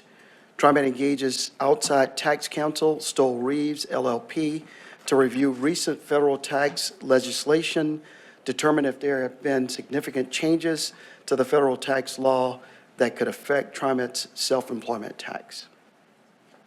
On January 15th, 2026, TriMet received an updated opinion from Stoll Reeves confirming that there have been no changes to the tax code since the December 1st reading of this ordinance that would require change to the ordinance. Tax Counsel confirmed on January 16th, 2026, that Congress has not passed legislation to date that affects the measurement of net earnings from self-employment. Okay. Thank you, General Manager. Is there a motion to adopt ordinance number 380? So moved. Is there a second? Second.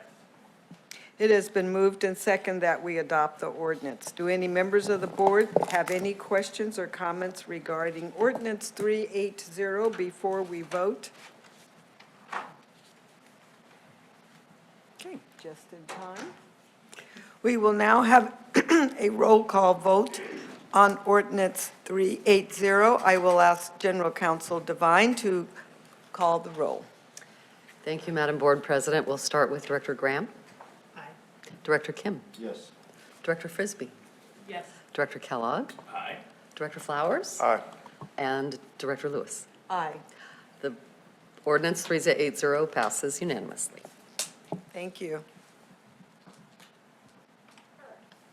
That concludes our formal business for today. Our regular business meeting will be, our next general business meeting will be Wednesday, February 25th, here in our boardroom at 1 Main Place. At this time, the board business meeting is adjourned. We're going to take a short break, 10 minutes. And then we have a briefing on 82nd Avenue project update and vision. Any members of the public, they're welcome to stay to see? Yes. Okay, thank you.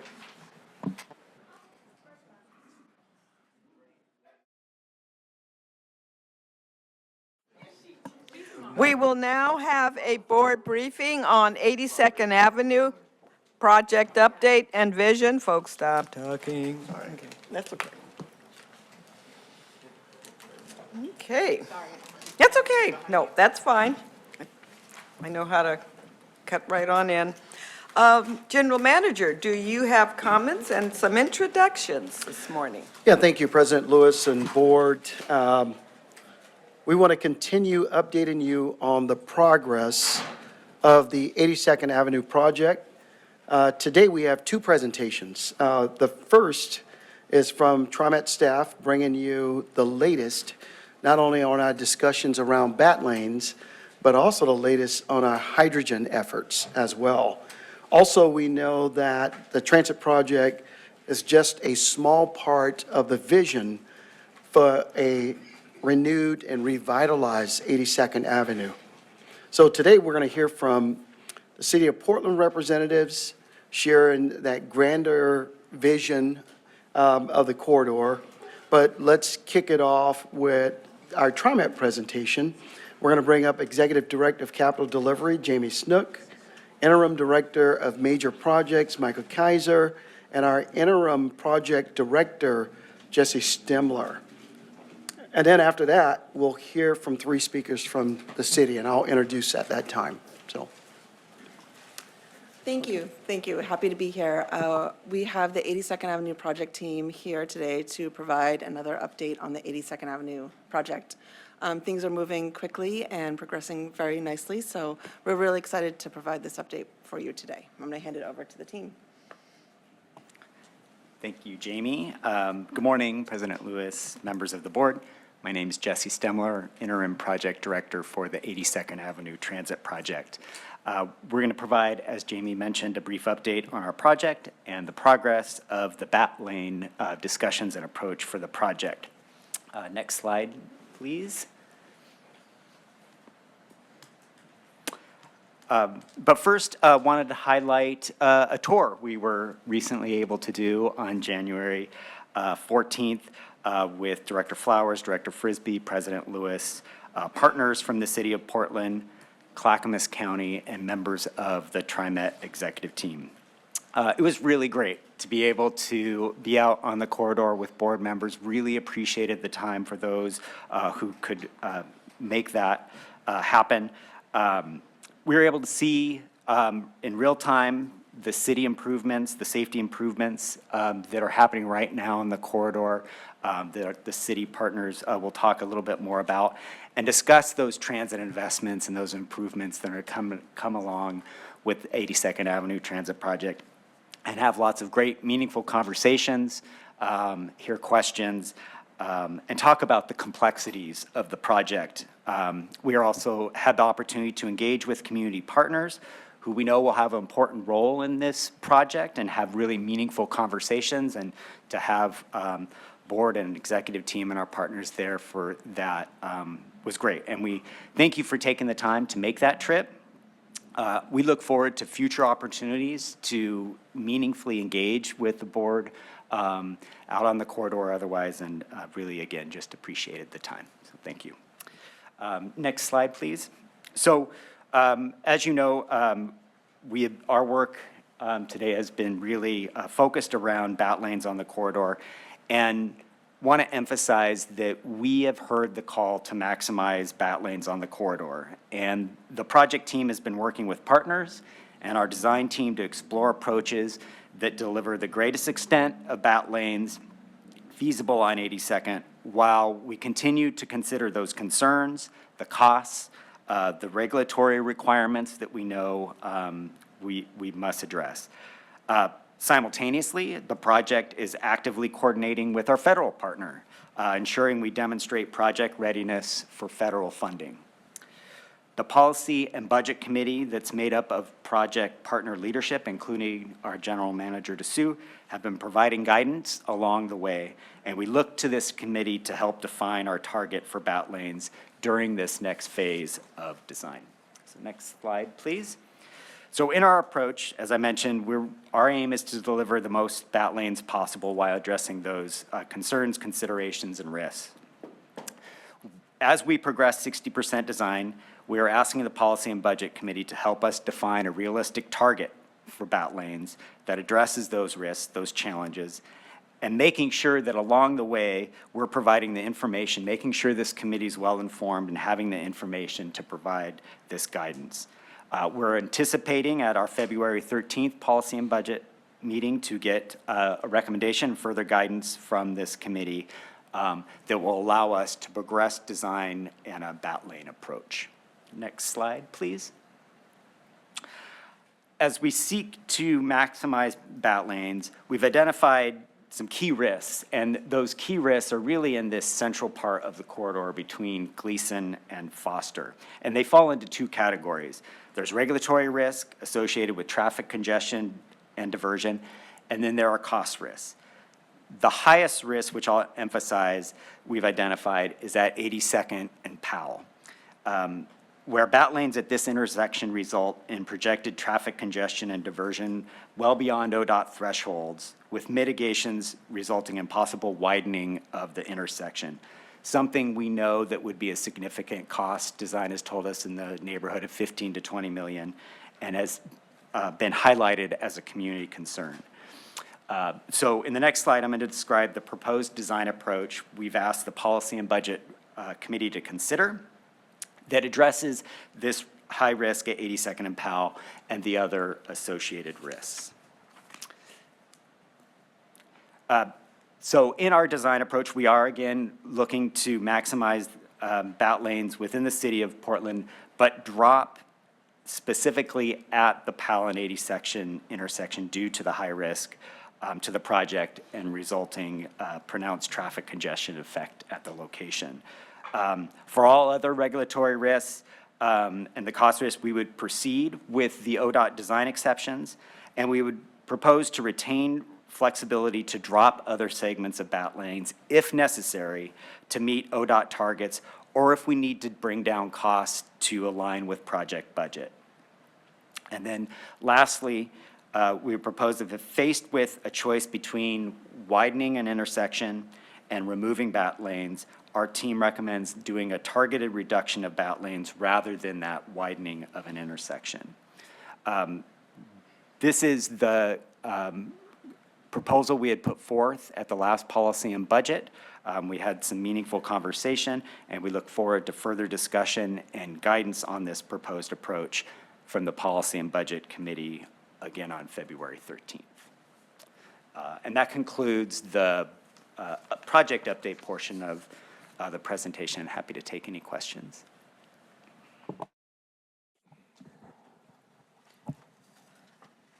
Seeing hands, Director Frisbee.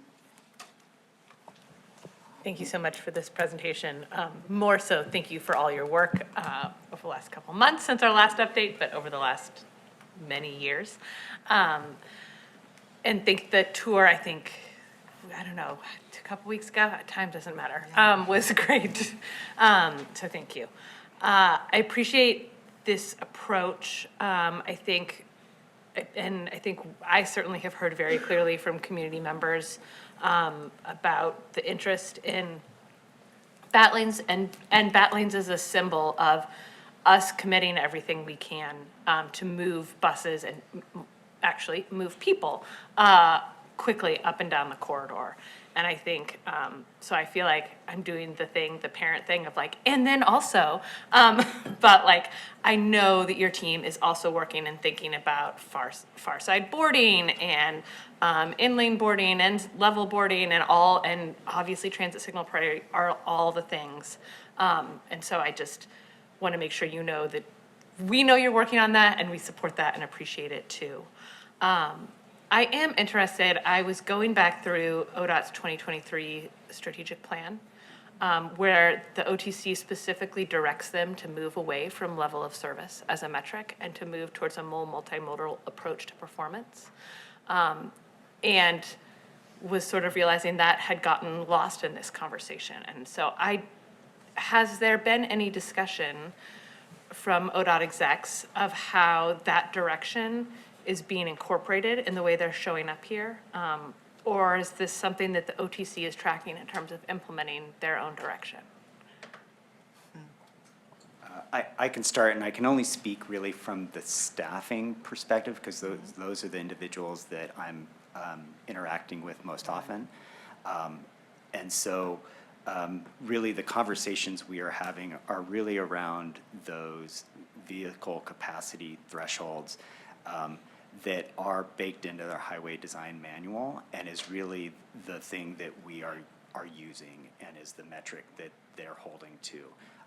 And so as we've been doing our work over the last really couple of years, looking at all the traffic analysis, looking at diversion, it really always comes back to those metrics and those thresholds that have been established by that group and by the technical group down in Salem. Okay. I don't want to put words in your mouth because you have relationships with partners, but what I'm hearing from that is it sounds like the direction from the OTC has maybe not trickled down to the staff level, particularly when it comes to project implementation. I won't ask your comment, sorry. I guess my follow-up to that is looking at the bat lanes and the widening question. I know it's really hard. This is a space where I think we are willing to give in some areas in order to keep this project moving, right? We have FTA timelines we need to meet. We have project cost definitions we need to meet. And I am hoping that in that context, all our other partners are committing to continue to work to meet those timelines and these project milestones with us. And that is part of this give and take. Are you worried about that? I mean, you're worried about everything. Yes. Are you specifically worried about that? Project management is about worrying. I worry about a lot of things all the time. But I will say that there is recognition and emphasis around schedule. And the work we're doing with partners is recognizing that schedule and working through, in the case of our partners at ODOT, a design exception process that really meets the schedule needs. And we are having great conversations about how we navigate that together. But there are, at the end of the day, there is a process and a review and multiple rounds of review and an engineering group that this has to go through in the case of ODOT, that we're navigating as best we can, but there is some unknowns, in part because more work is needed and we can't predict the future with a crystal ball with complete clarity. But I would say all the partners that we work with every day on a staff level come with solutions-oriented approach, looking to do this together. And so we're optimistic from the staff level we can do this. But there are things, yes, Director Frisbee, that worries me, but it's about mitigating those risks and moving the project forward as best we can. Thank you. Thank you. Any other comments, questions? Okay.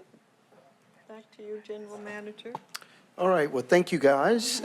Next, we're going to have the City of Portland come up, representatives, to share the larger vision of the corridor.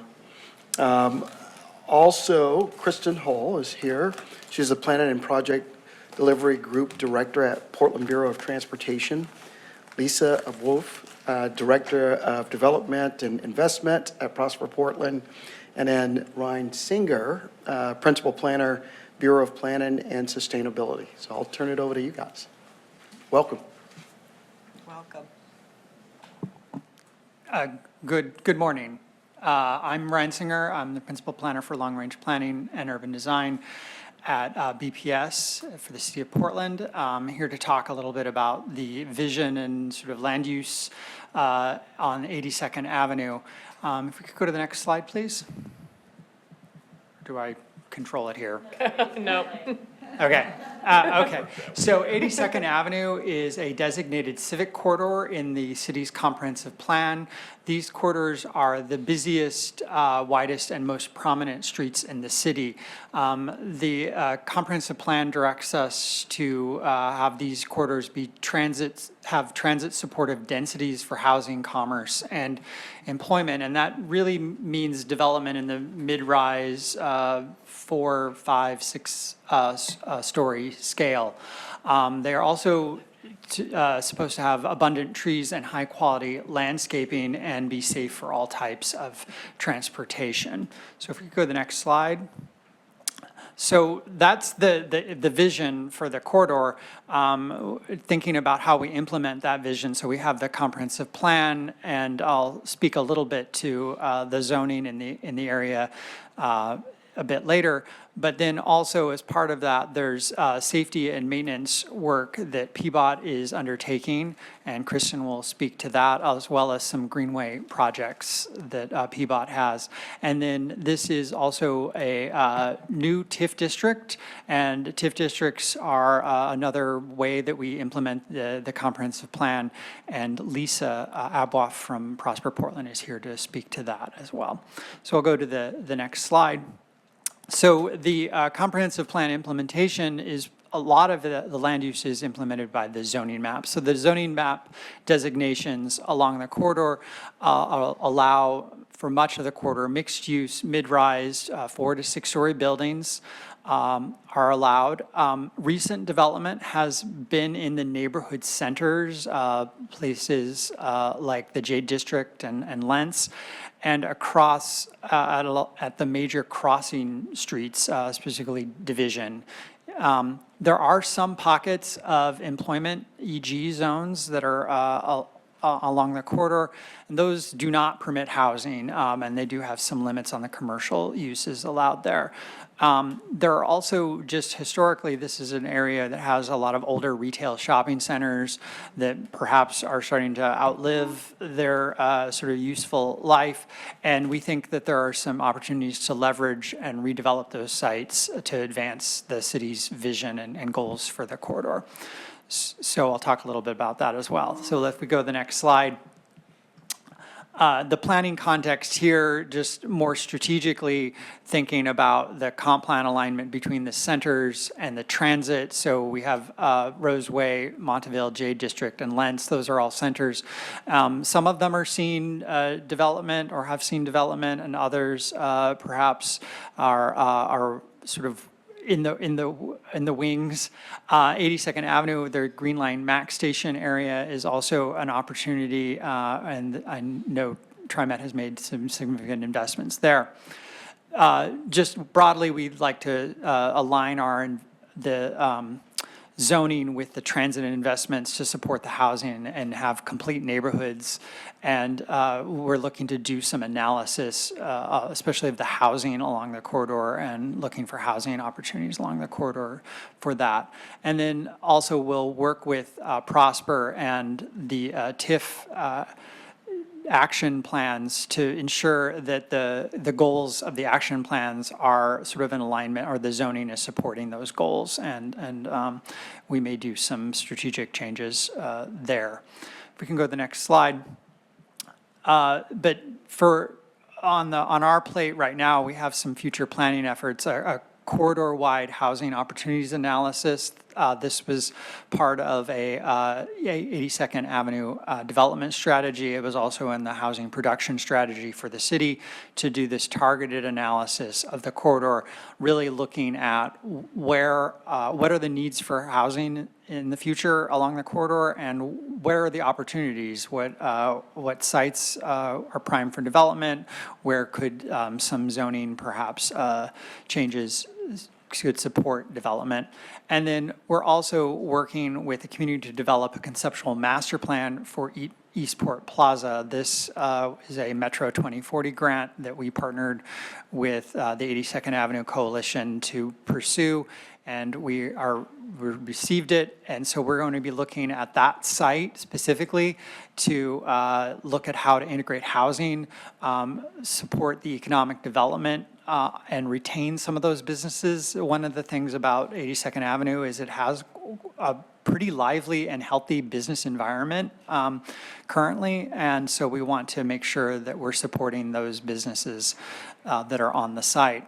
We also think that there's opportunities to look at climate and resiliency and think about this as a cooling corridor concept, which is something that others have looked at there.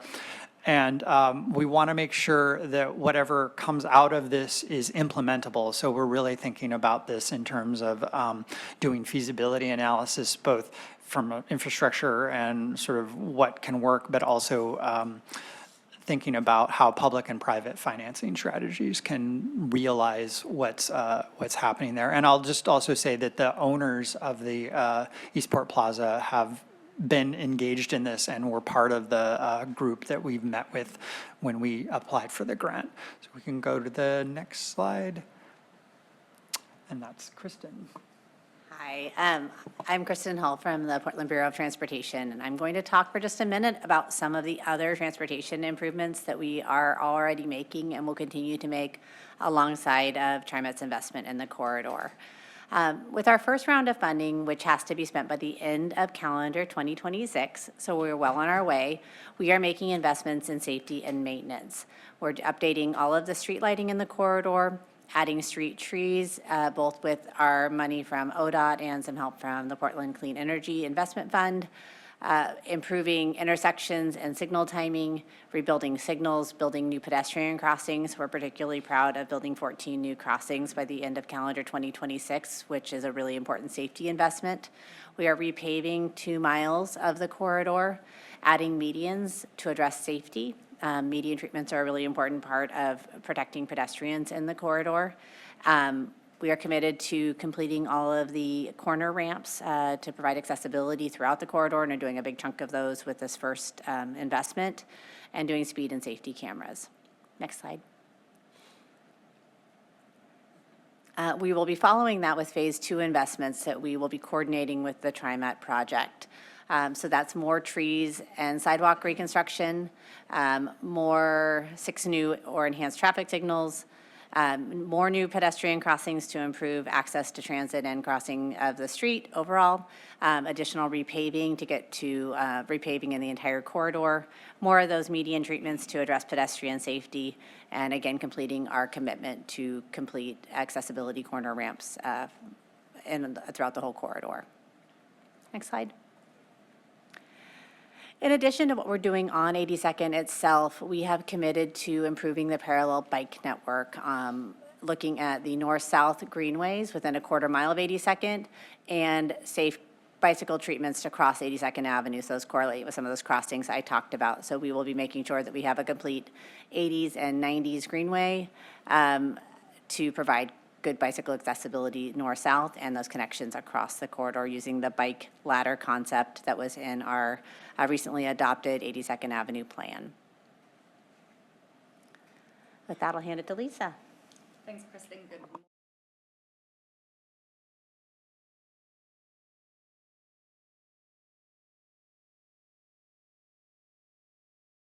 Oh, look at that, it's good. I have to use my inside voice. I can use my inside voice now. Do I have to start again? You can hear so happy to be here today. I'm going to talk a little bit about where we are with the new East Portland TIF districts, and I think we always start kind of this narrative and the process with our neighborhood prosperity network areas. So just as a reminder, about 10 plus years ago, Prosper Portland entered into a partnership both with Multnomah County, but with community organizations to build community-led economic development capacity building within the neighborhood prosperity network areas. These were micro TIF districts that really focused on both providing some direct small business support, but also on providing technical assistance to small business and workforce training or workforce access linkages within community. Want to lift up here, you'll note that J District kind of overlaps with the new 82nd Avenue TIF district. That actually is true across all of the new TIF districts that have been recently approved, both in Cully as well as Historic Park Rose, anchoring the new Sumner Park Rose, Argay Terrace, Columbia Corridor District, and then the Rosewood Initiative and Division Midway Alliance anchoring the East 205. New TIF district, also want to acknowledge that we really started the process from outreach from them saying, hey, we'd like to talk about how we could scale some of the work that we've been doing in East Portland and look at more full-blown tax increment finance districts. And they did that actually together with EPAP. So it really started as a community-led process. And doing a lot of lessons learned coming off of Cully. So if we go to the next slide, this gives you, on the right-hand side, what you see is a map of the new TIF districts as well as some active and sunsetting TIF districts. So Lentz is actually a sunsetting TIF district. We actually amended the boundaries of the Lentz TIF district to allow for the 82nd Avenue TIF district to be created. Gateway has a pretty significant amount of resources remaining, so kind of north of $50 million kind of remaining, largely focused on things like economic development, clearly affordable housing, but also the interest in activating some of the vacancies, both in terms of vacant grocery store space, but also just vacant parcels. And then the 3 new TIF districts that you see on the map here does include 82nd Avenue. I would note that if you have questions about the boundary, happy to put you in touch. We literally co-created the boundaries, the donut holes that you see there, et cetera, with the community group, the community working group that helped draft both the boundaries as well as the priorities for the new 82nd Avenue TIF district, but also would highlight East 205, which is over on the right that runs all the way to the Gresham boundary. And then at the north, the Sumner Park Rose, Argay Terrace, Columbia Corridor, we call it space because we're creative that way, that really spans both industrial uses as well as more residential uses along some key corridors. On the left, what you see is a table of the resources that are modeled to be available to the tax increment finance district over the life of the district. So you see that there's just under 2,000 acres. Again, kind of there was a really key conversation that happened between the TIF districts to make sure that they were hitting kind of council direction of a certain amount of acreage, because you can only have so much acreage under a TIF district at any one time within the city of Portland.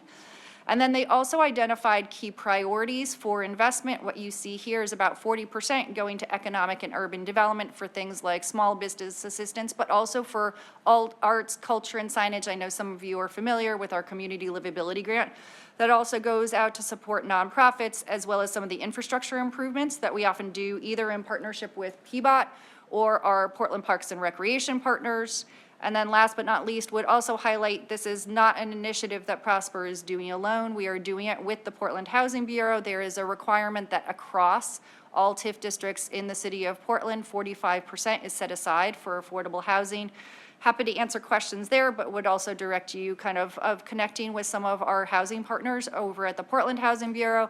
And the thing that I would highlight in the list here is there was a lot of conversation that really kind of stemmed from our earlier work with Cully around some new programs that the Housing Bureau could be providing, particularly around supporting manufactured dwelling units. And so you see the 45% set aside there. And again, over the life of the district, it creates just under kind of $425 million. So if we go to the next slide, Also wanted to talk a little bit about the priorities we heard. So this just gets kind of puts in more common speak, what you saw on that table. We use kind of technician speak, but this puts in more common speak what folks identified as their priorities. These priorities that were then captured in the new TIF district plan that was approved by council in October of 2024. Everything from prioritizing home ownership and home repair, through to doing kind of complementary. There was strong voice in community to not duplicate the investments that are coming through federal funds or other mass transit funds, but really making sure that we're leveraging those and really focusing on some of the more kind of safety or connectivity improvements, like Kristen mentioned. The desire for more neighborhood serving retail and services. I think there's a lot of interest as the Planning and Sustainability Bureau does analysis on sites like kind of large underutilized or vacant malls, kind of how that can be repurposed and support smaller businesses that are also serving the community. The identification of the opportunity to remediate and redevelop larger sites like the malls, but also like some of the surface car lots that are kind of underperforming at times along the district. And then last but not least, a lot of interest of also how do we complement some of the Portland Clean Energy Fund investments that are happening on the corridor and capturing opportunities, whether it's through housing development, economic development, or infrastructure projects that really kind of improve the climate experience for residents and businesses out in East Portland. So before I get to the next slide, if you know, it's good. I wanted to highlight some of the, we talked a little bit about the difference of how we did the exploration process for the new TIF district, and Ryan mentioned this. For all of our TIF districts going forward, we are undertaking what we call 5-year action plans. We have that in effect for North-Northeast and the North-Northeast Housing Strategy, as well as the Community Development Initiative. We have one in Old Town, we have one in Gateway and in Lentz. Really what this is intended to do is it is a co-created document with community that identifies 5 years of investment rather than a year-by-year budget conversation with council.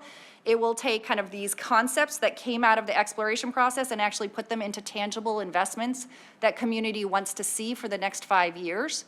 Part of the reason we do that is both to make sure that we're co-creating with community, but also to provide stability to community, that really the budget can't change on them on a year-by-year basis, because the action plan is a document that gets approved both by our board and city council, and it gives constancy and stability to community that the investments will stay true for a 5-year period. In the past, the budget could just change on an annual basis. So now we can go to the next slide, sorry. Another thing that has is really different, particular to the East Portland tax increment finance districts, and this again built on a lot of the work that we did in Cully, is attached to the TIF plan. So for the full 30 years of the tax increment finance district, there is a community leadership committee identified in a governance charter. And what it says is it outlines the role for the community leadership committee. It commits to us kind of co-creating these action plans on a regular cycle over the full 30 years. So let's say about 6 action plans. And then it identifies their role as being a key recommending body up to our board, to the Prosper Portland Board and City Council, but also kind of an accountability kind of overseer with Prosper Portland and the Portland Housing Bureau to make sure that we're hitting the metrics that we've set out with them. So we're hitting our investment metrics, or the number of businesses served, or the number of residents supported. What you see here is actually the Community Leadership Committee roster of folks who were approved by our council last October. And it is a nice combination of actually folks who were with us throughout that year-long exploration process, as well as new folks who came in via an open call. And we were also pretty intentional of making sure that a lot of the work that Metro and TriMet has been doing with the coalition is also showing up in this space, so we have coordinated voices across multiple tables. So now we can go to the next slide. This just gives you a sense of where we are, and happy to have you kind of join us to listen in, and or if there's TriMet staff who are interested in also kind of attending the meetings. All of the Community Leadership Committee meetings are public meetings. They are actually a designated public body because they've been appointed by council. We're really centering, hearing from them about their priorities, and we know there's a lot of curiosity and interest.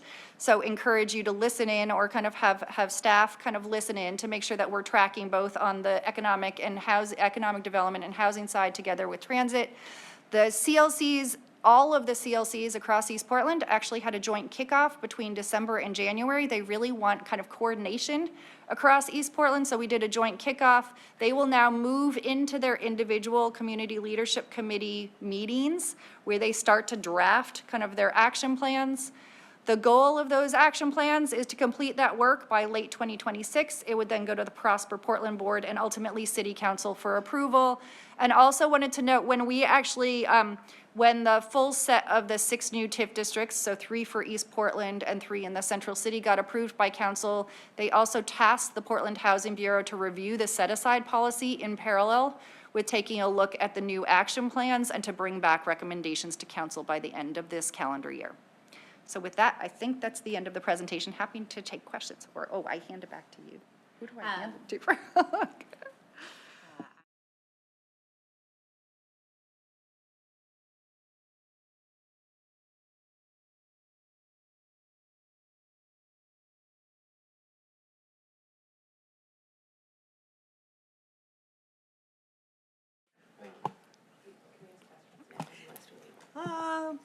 You had, okay, yeah. JT and then Tyler. Thank you so much, and thank you to our city partners for the presentation.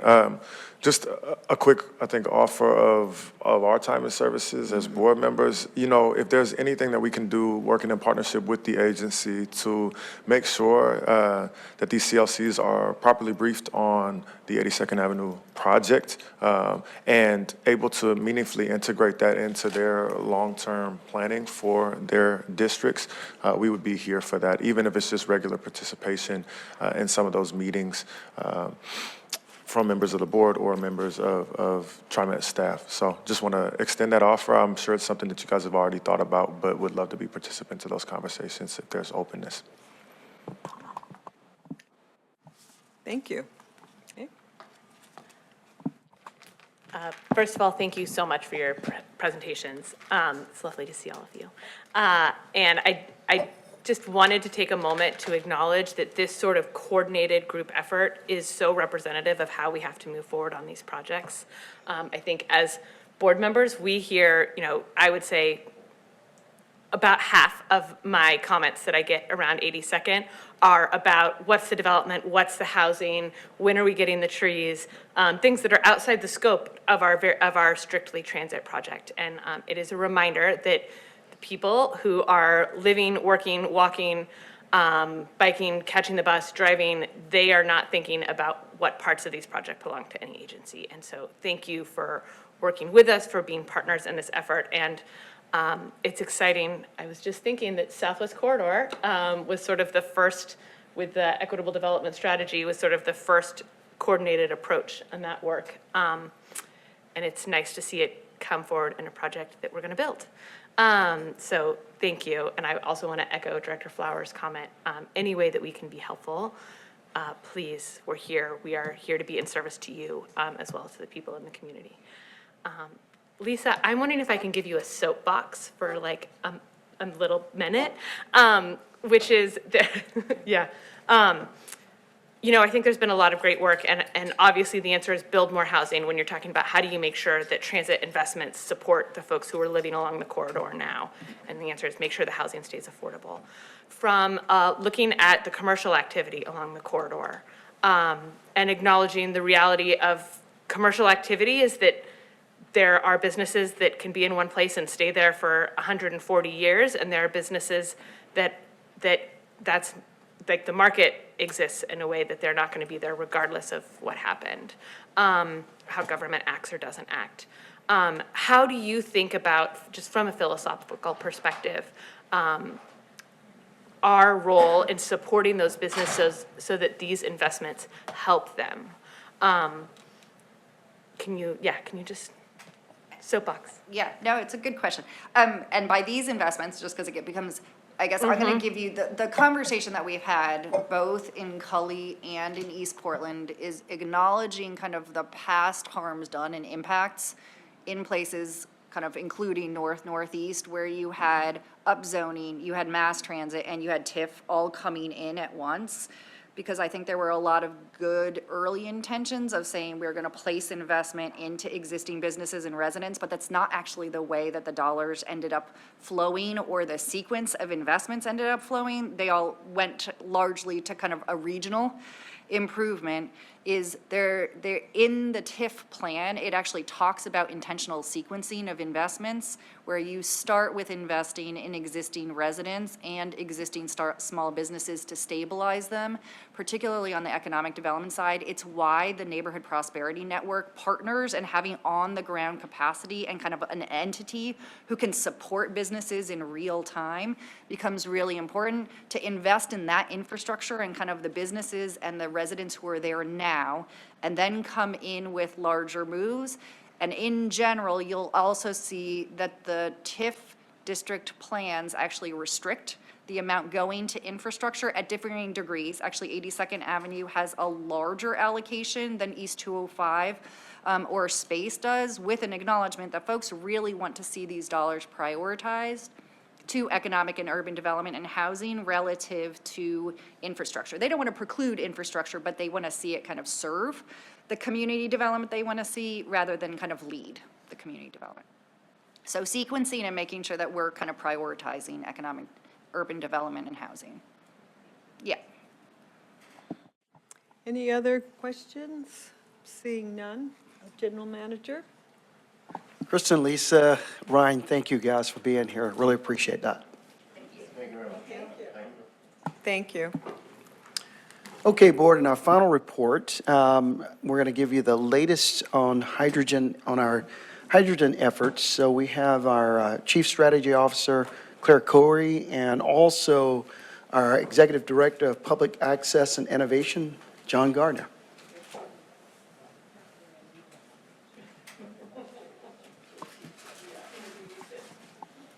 Thank you, Sam, and good morning, Board. Again, I'm Claire Corey. I'm the Chief Strategy and Planning Officer for TriMet.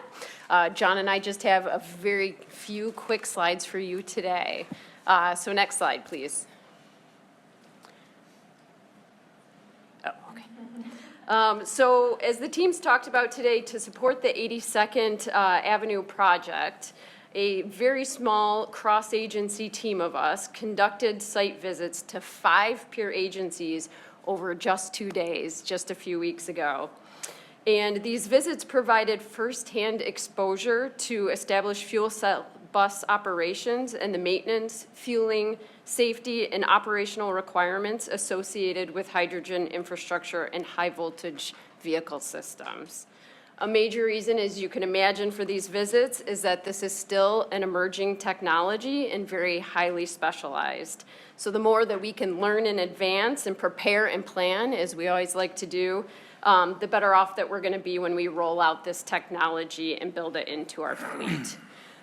So we had the chance to visit 5 sites that are in the middle of rolling out hydrogen right now. We went to RTC in Vegas, and they have 24 FCEBs, both a mix of 40-foot and articulated. We went to Victor Valley Transit District in Hesperia, California, and they have 13 standard FCEBs that were just recently delivered. We went to North County Transit District in Oceanside, California, and they have 35. And then we were able to also travel to Orange County Transit Authority in Santa Ana, California, and they have 10 standard FCEBs. The last site that we visited was Foothill Transit in Pomona, California, and they have 33 standard FCEBs. And with that, I will turn it over to John to talk about the questions that we asked and what we learned. Yes, and thank you, and good morning, President Lewis, members of the board. First, I want to say thank you to Young Park and Alan Lato, who developed a comprehensive visitation. They actually sent pre-questions to both the agency leadership and the operational staff. So when we got there, they were really prepared to talk about training, operation and maintenance considerations, how do you do fleet deployment and then backup plans, and even just future strategies about can you grow this? And finally, funding challenges, both how they funded their current programs and what it was looking like going forward. So the high-level takeaways that Sam charged us with bringing back were just plan for increased maintenance, costs, and considerations. The range is better on this new technology, but they're still electric buses, so some of those problems persist.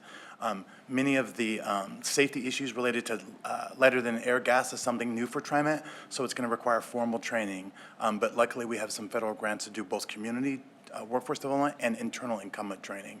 And just plan for, as we pilot this new technology, the deployment of a mixed fleet. Because sometimes these electric buses will go down and we'll have to intermix what we actually put on the street.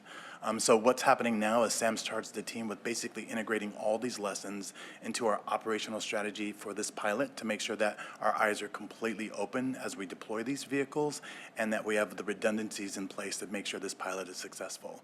So very soon you'll hear more about sort of by division, sort of what's the training plan, what's the maintenance plan, what's the operational plan, what's the updated cost model, right? So again, so our eyes are wide open as we do this, but we're very encouraged that these properties are well on their way in this. And although it's new to North America, this is very much in play in other parts of the world. And so we're looking at them as well. And we think both with these 5 agencies, we can sort of have a peer advisory sharing so we can go into this together. And we'll take all these lessons learned and make sure they're part of our procurement plans going forward so we buy the best possible vehicles and accommodate all these things we've heard from these partners going forward. So that's what's happening next. And we just wanted to get this information ahead of next month when I think you'll be actually considering moving forward on the procurement.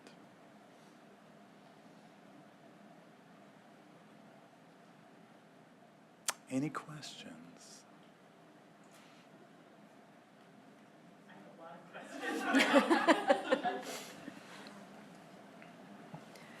Questions? Director Kellogg? Excuse me. Thank you. I just had a brief question. You talked about the number of FCEVs that are at these other facilities. Do we have any estimate on what our fleet is going to be in terms of size? It is estimated to be 15 as part of the project. Okay, and then just relative to the space we have for development of our facilities, that sort of concomitant with what you've seen out there? Yes, right now our plan is they'll be at Powell, and so we're making arrangements, and that's part of the plan to make sure we can accommodate them at Powell. Okay, great, thank you. Director Frisbee?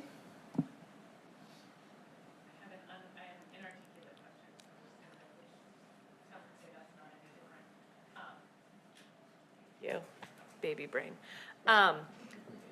I guess I would start just trying to ground, coming away from your whirlwind tour, what did you feel like you came away and it sort of cemented your understanding of thinking about how these buses would work in our system, and then what surprised you?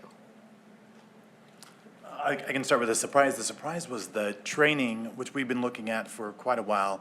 It's not as overwhelming or as daunting. I mean, we were assuming many weeks for training, and it's really more about the difference in the fuel source, right? So it's still a bus. It's just, it doesn't have the drivetrain. And so it feels very doable, and our training staff that were there feel like we can build off curriculum that already exists, maybe work with local agencies to help customize that. But it's not, that's not the lift that we thought it might be. And the fact that, again, multiple years they've been in deployment, these vehicles. Yeah, and I would just add, we heard confidence. A few of us were only able to visit a few sites, but the confidence that we heard in them, from like a maintenance perspective, we got to talk to both maintenance people who were on the ground and the technicians, and then we also talked to executives too. So we just learned more about the emerging technology to begin with, but we heard from maintenance it's very doable. They were able to put safety protocols in place that helped resolve concerns of staff. So largely we walked away with it of, yes, again, you have to have the right plans in place, as much research and planning that you can do to make sure that you are prepared for everything that's coming, but largely we left with a lot of confidence. Just question, I'm thinking of the person, the writer who is looking at TriMet, that we're cutting lines, and some of the questions they're probably asking themselves is, where are these buses planning to go? What is the impact of the purchase on our $300 million deficit? I mean, where's the weeds? Will we get the weeds? I mean, I could go on and on of all the questions that are swirling in my head in the money lane. But I'll stop there. Just, is there more coming, or Because you were saying next month we're going to talk about procurement. It feels like we can add sort of the financing behind this as part of next month's presentation. I would say the infrastructure, you heard about the PAL question. Yeah. The money to build out the infrastructure is part of federal grants. 14 of the 15 buses are paid for through federal grants. The incumbent worker training we'll be doing is paid for through federal grants, as is the community workforce development we'll be doing to ensure that folks along the alignment actually have access to living wage jobs is coming out of PSEF. So a lot of the resources to sort of pilot this new technology is actually coming from external sources. These are funds that we already have, grants, or grants we're going for or anticipated. I've learned to ask that question. And I think it's both and you'll see that mix, but it's a large set of external resources that is really allowing us and positioning the agency to pilot this technology. But okay. I mean, there will be additional operational costs that we need to map out and consider. Okay. And the fueling itself is more expensive than. Yes. Right, so those, Right. all those costs we can sort of bake We'll into look next at. month's Okay. presentation. Okay. Let me Thank jump you. in and say that we're going to look at the time frame of the education session that's coming up, and I think we can have a deep dive into the weeds. We'll give you an overview. This has been part of the 82nd project from the beginning, is the fuel cell buses. And it's only for 82nd Avenue and no other line whatsoever. So we'll give you all of the details, and we'll bring that to you at our educational session. I missed the piece of 82nd and the connection there. I was thinking these were not the ones. These are those. Director Kim has a question. Oh, Director Graham. That's all right. So knowing that this is still an emerging technology in North America, as you note, I'm curious, one, is it past emerging in other parts of the world? And secondly, who is funding it? The ongoing research into this technology, or the ongoing investments that are needed so that it does everything that we hope it will do? Is that a federal investment or I'm just curious, knowing how uncertain investments in these things can be, certainly at the federal level. Let me jump in very quickly. So we have committed funds to move us forward. We have a FTA low-no grant that we received for $23 million. That's going to help us pay for the fueling and also the buses.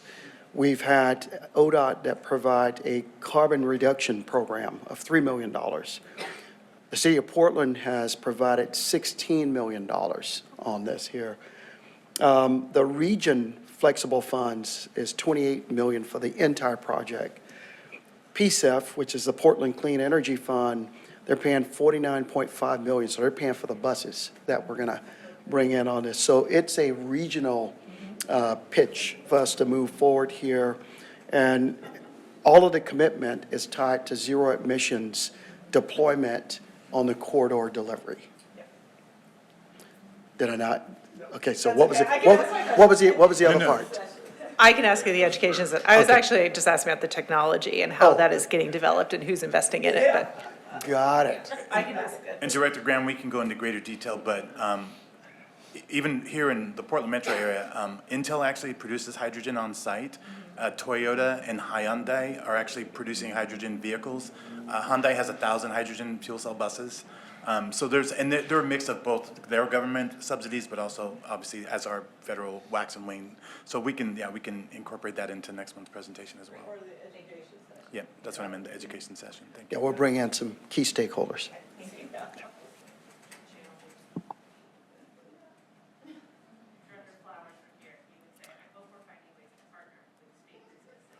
Yes. We would love to manufacture buses, yes.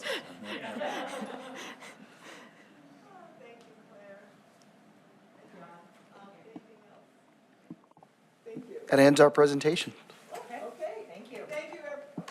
Thank you, everyone, for attending our board meeting today and staying for the briefing. Enjoy your lunches and the rest of your day.